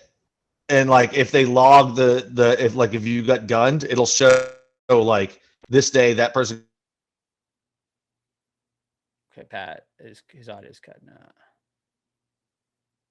I don't know what's happening, but his audio is cutting out. I really didn't know that it did that. I've heard that you can like ask him to show you the gun. I'm so tired of Zoom. Dude, you were tired of StreamYard. This is on your internet, obviously. Well, now it's because there's fucking weather blowing in, and this is always happening. I don't know what the fuck is going on, man. I'm so tired. Your internet's just bad. It's always been good for everything else. Everything else streams fine. But yeah, what I was saying is they log it and they're allowed to fix it on that day. If he shows up, he can just fix it. You might get it dismissed. You might blow a day. Dude, go and try and get dismissed. Crazy. I mean, if you have a day, if you have. Again, he's cutting out again, but I don't like this. I don't like this. Yeah, I can't. We still can't hear you, Pat. We still can't hear you, buddy. Robert, you can hear me, right? Yeah, I hear you now again too. I don't. Okay. You know, Yeah, I'm gonna that's blame weird. my sister. As soon as she comes home, this fucks up. It's your sister's fault for sure. It's blame Cassie. Yeah, no, I don't know, man. I feel like if it's that, like, I didn't know you could correct it, and I feel like being like, man, like, why'd you write it down wrong then? Human error. Who gives a fuck? Like, that's your job. Do your job. I'm just saying they're allowed to. So it's, but like you're going 5 over. The ticket won't be that expensive. Defensive driving is cheap. But and is the cop gonna show up to court that day? that's the chance you're taking. I think you risk it, bro. I mean, like I said, if you've got the time, go for it. Why the fuck not? But you might waste a day. Is all I'm telling you. And honestly, giving, like, I know they got quotas and shit. Allegedly they don't, but they fucking have quotas. We all know. We all know. But like 70 and a 65, go fuck yourself, dude. Go fuck yourself. It's not like he was going 30 in a school zone. You know, like that's a different thing. But like 70 to 65, oh fuck, like people's fucking speedometers are like 5 miles an hour off sometimes anyways. Like that's ticky-tack shit. That's ticky-tack shit, dude. So he was going 75 in 65? He's doing 70 and a 65. 70 and a 65. He's literally going 5 miles over the speed. Like, go fuck Wait, hold yourself, on, wait, no. No, because because he said it says 10 over. The ticket says he was going 60 and a 65. Oh, okay. But the notes say 10 over. See, So none of his math 75. adds up. None of his math adds up. So see, if he was going 70 and a 65, even if he fucked up the ticket, then that's 2 fuck ups on him. And it's like, I don't know, dude. It looks like you fucked up twice, and I don't want to be that guy. But cops had a little bad run. They probably will dismiss that shit. Maybe they might. We like good cops here on the podcast. We're big fans of good cops. We are big fans of good cops. But I'm just saying, it seems like that's one of those things where it's like, you fucked up twice on writing a ticket. Like the judge should just be like, dude, fuck you. Like you got to get these right. They might. I'm just saying. Especially if you show up and try and defend it. I get what you're saying, Pat. I didn't know you could change it, but like, that's some bullshit, dude. Yeah. And then, you might just deal with a dick cop that day. He was like, dude, you may be coming to court for this. I made you do your job, right? Because you couldn't write down the right shit the day of, you fuckface. Actually, I feel like if I was a cop, I don't know if it's extra paperwork and shit. I might be thrilled about that. Like, oh, sweet. I don't have to go out. I get to chill. Yeah, I get to go hang out once. 3 hours of my 8-hour shift or just coming here to fix a clerical problem. All right. That's crazy though. I think I'd fight it. I think I'd fight it. Like I said, if you've got the time, go for it. Because if you fight it, worst case scenario, you can still just take defensive driving, right? I think so. I don't know why you would be able to fight it and then they would deny you defensive driving. I don't see why that would happen. Because in Mundo's whole case, to the judge especially, you could just be like, yeah, bro, like I thought this was obviously, like if it says I was over 10, like none of this is correct if this is what he said. If I was going below the speed limit by 5 miles and I was 10 over, that can't happen. Those are 2 conflicting ideas. That seems sketchy. Like his judgment seems sketchy by writing that down at that point. And he's like, oh, yeah, it's a clerical error. Yeah, cool. I should be able to do defensive driving then, right? Nailed it. Let's do that. Yeah. I don't think it's going to cost you anymore. No, 5 over is like nothing. Like I was going 15 over. All right, you got cut out again. Try and mute and unmute your mic again. But no, I've gotten a ticket before for actually going below the speed limit, and it was because I saw the cop and I slammed on my brake. Okay, you're back. You're back though. But I actually got a ticket before for going below the speed limit, and I was underage and I had an unopened bottle of vodka in my car, and it was in the back seat. So he was like, "Well, I can just take this from you. You're not allowed to have this." I was like, "I can't have just." Okay. And I was like, yeah, whatever, dude. I'm not going to fight you on it. But like, he was like, why were you going so slow? And I was like, because I saw a cop car and I slammed on my brakes and I was driving slowly so I wouldn't get pulled over by the cop. But obviously that doesn't work that way. I was like, I didn't know you could pull me over for going too slow in the right lane, but whatever. That it was just one of those things where it's like, okay, dude, tight. Like, there's all these rules. Like I know the ignorance of the law is no excuse, is what they always say, but it's like you can't just have all these like loopholes that only you know. Well, they're public information. Okay, so like you just expect me on like my day off to go fucking read a book? Go fuck yourself. No, you're supposed to remember it from when you take driving classes. They don't teach you every law ever. I'm just saying that's what it is.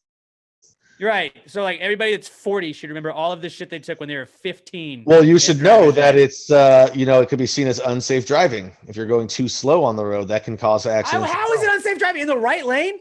If you, the yes. far right lane, the slow lane. I was going too slow in the slow lane, even though I was like 10 miles below the speed limit because I saw a cop a couple hundred yards ahead of me.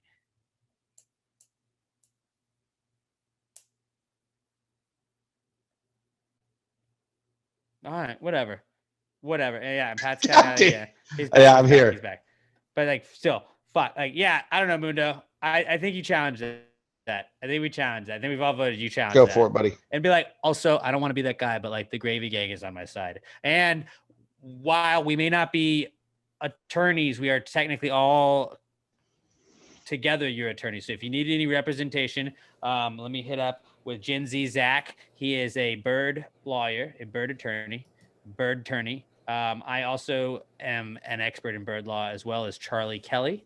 So if you would like us all to help you out, we are all attorneys in some form. We would like to represent you as well. Just let us know. The law firm of Barbosa, Middleton, and Dion. BMT. We're at your service. No, it would be Barbosa, Dion, and Middleton. Not only is that alphabetical, it's BDM. Yeah, BDM. Come on, BDM that's just obvious. I didn't put it there. I was just saying it. Like, fucking shut up, Pat. Shut up, Mr. I don't know how to unmute my own mic. Todd Voss @as_seen_by_TV on Twitter says, if necessity is the mother of invention, who is the father? Determination. I was going to say, I was trying to think of drive or what. No, determination. Yeah. Determination. Because I have ideas all the time. I have no determination or drive to follow through on any of them. Because you literally need a mom to be alive. Without a mom, you also need a dad. You can't, right? But your mom needs to birth you. Your dad can do it and peace out. She can't birth you if your dad doesn't nut in it. Artificial insemination. Some guy has to nut that has to be inserted in you.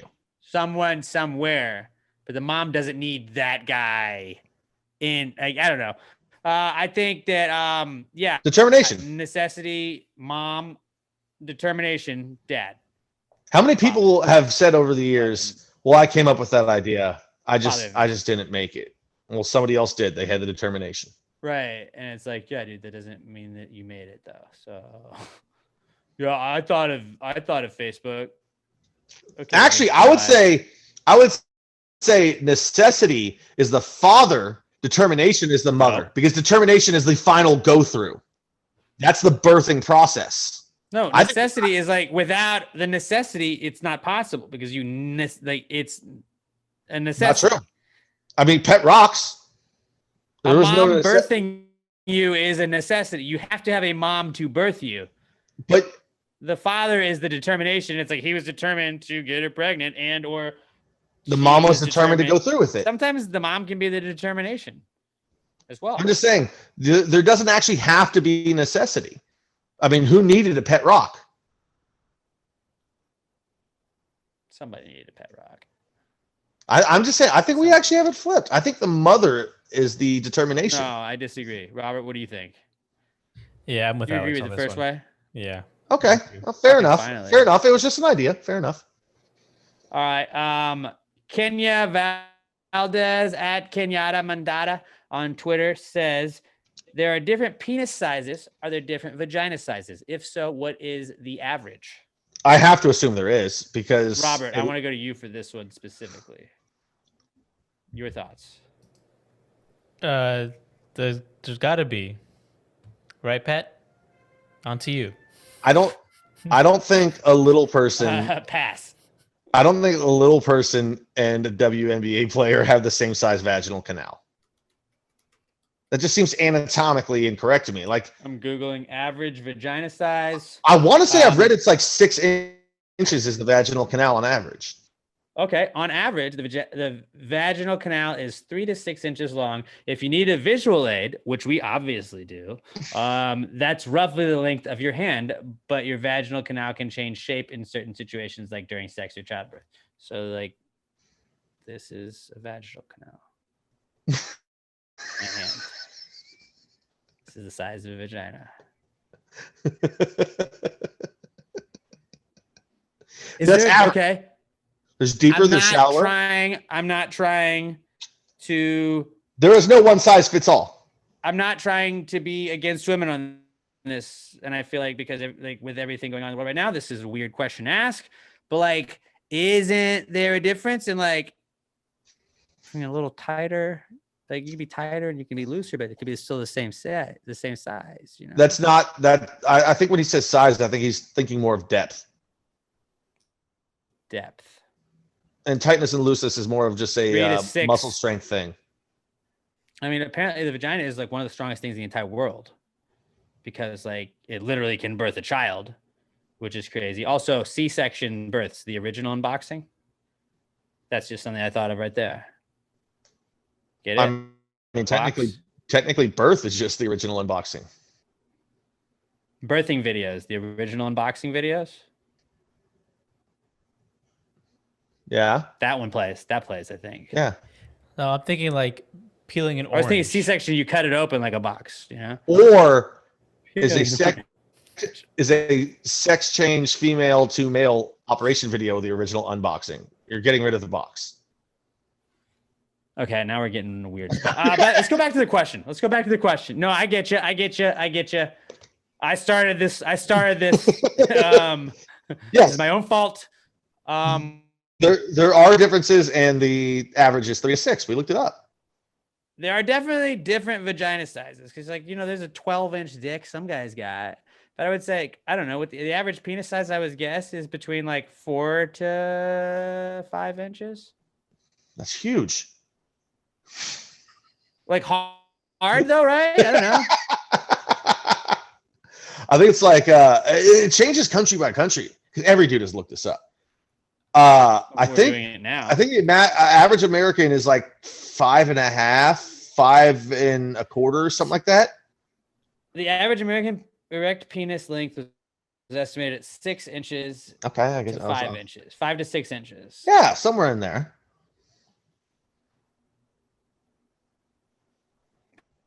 But that's not like it's not fair because like a vagina, I feel like it's like you get what you see. No, you don't. Like, I feel like not at all. Like, it's all internal. Kind of, you don't get what you see. What you see is literally that's literally as wrong as you could be. But like but a vagina doesn't go like flaccid. You know, you can have like when you're not hard, like it's a totally different game. For guys.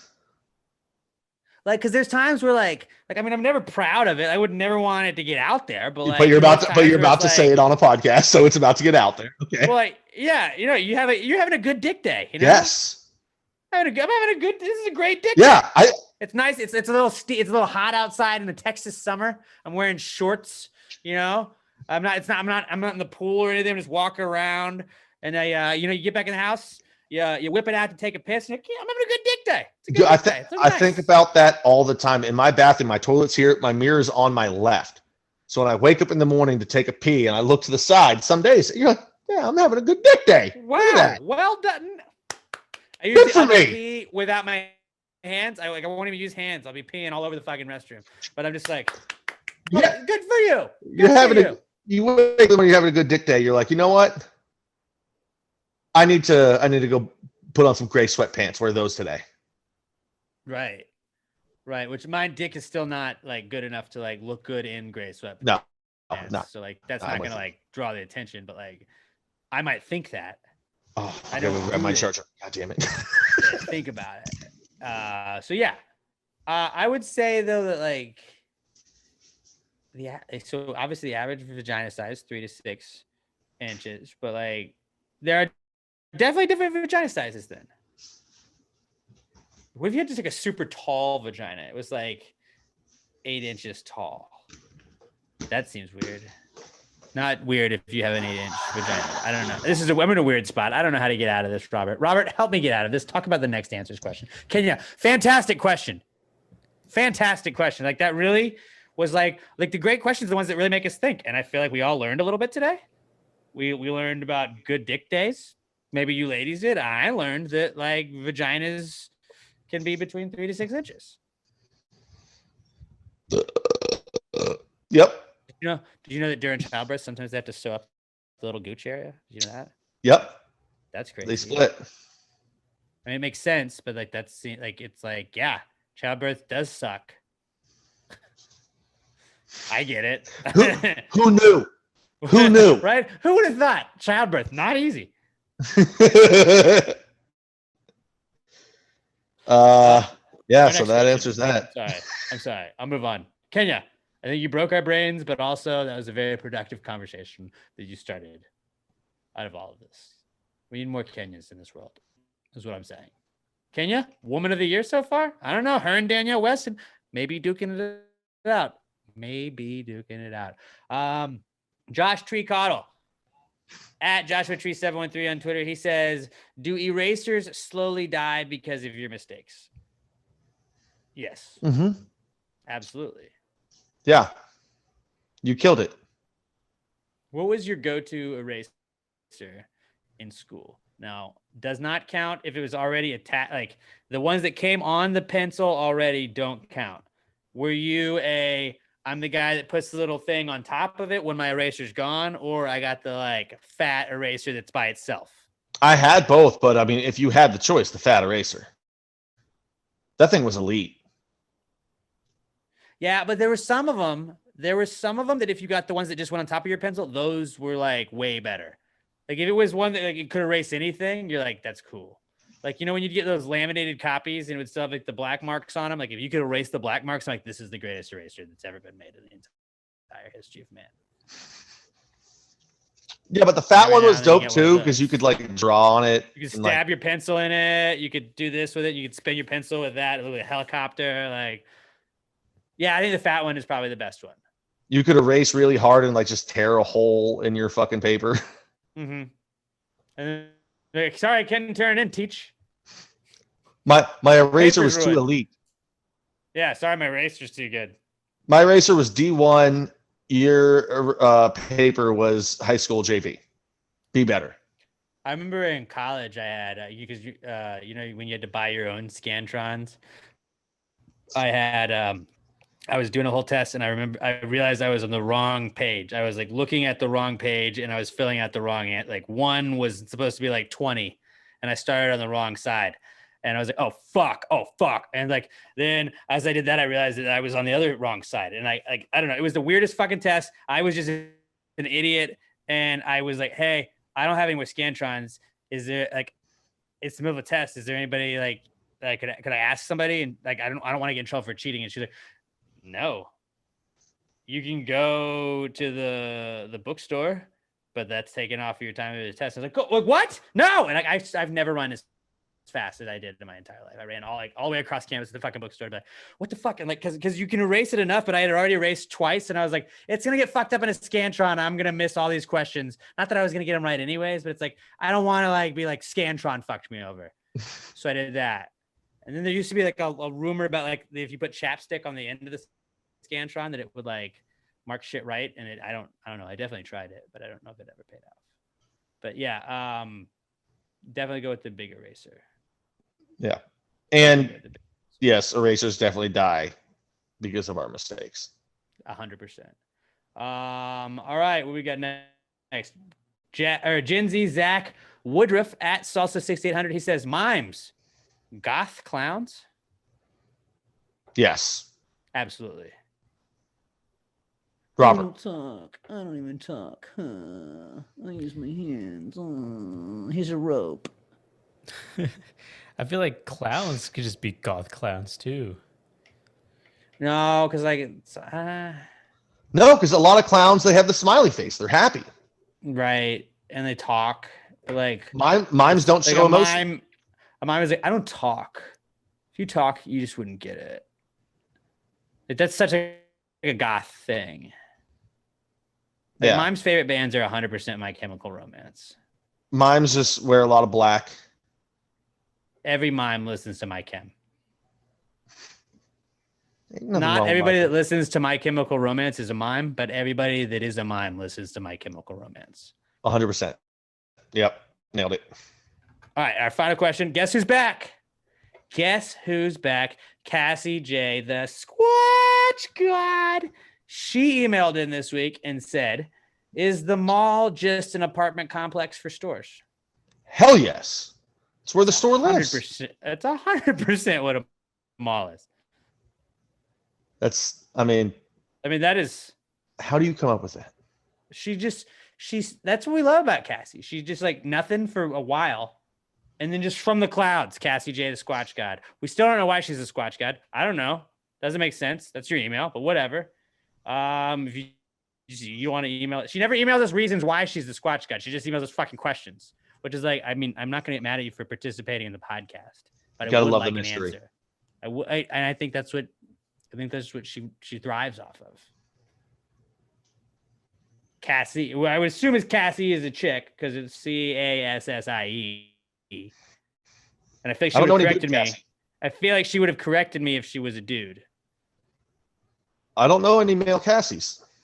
I've never heard of a male Cassie. I'd like to think that, like, maybe if your name was Cassidy, I don't know. I think it would. I think it's usually it does not to be gender specific or put anybody in a box in 2021. I would assume that it is a female, but I'm cool with whoever you are, Cassie. But yes, absolutely, a mall is an apartment complex for stores. Because like you literally have to rent space in the mall. You got to pay rent. You're right next to other stores. You have a food court, which is basically like a rec center. Yeah, that's 100% what it is. The food court is the rec center, yeah. Spot on. So yeah, there we go. That was it, guys. That's the podcast. Anybody got anything else for us today? Go Stros. If you're listening to this and you're on your way to the Rod Ryan Show charity golf tournament, go stop by the Gravy Hole. I'll have some stickers ready to give away. Maybe since they're not sponsoring the golf tournament, maybe I'll still sneak some Southern Star. It depends, but maybe I'll sneak some Southern Star to give away to you guys. But yeah, you guys are awesome. Appreciate it again, Robert and Pat. Thank you guys for recording a day early. I really appreciate that. Robert's podcast, Recent Studies Suggest. You can listen to it every Monday, wherever you're listening to Pass the Gravy. Give it a 5-star review on iTunes. Give it a follow at Recent Study Pod on Twitter and Instagram.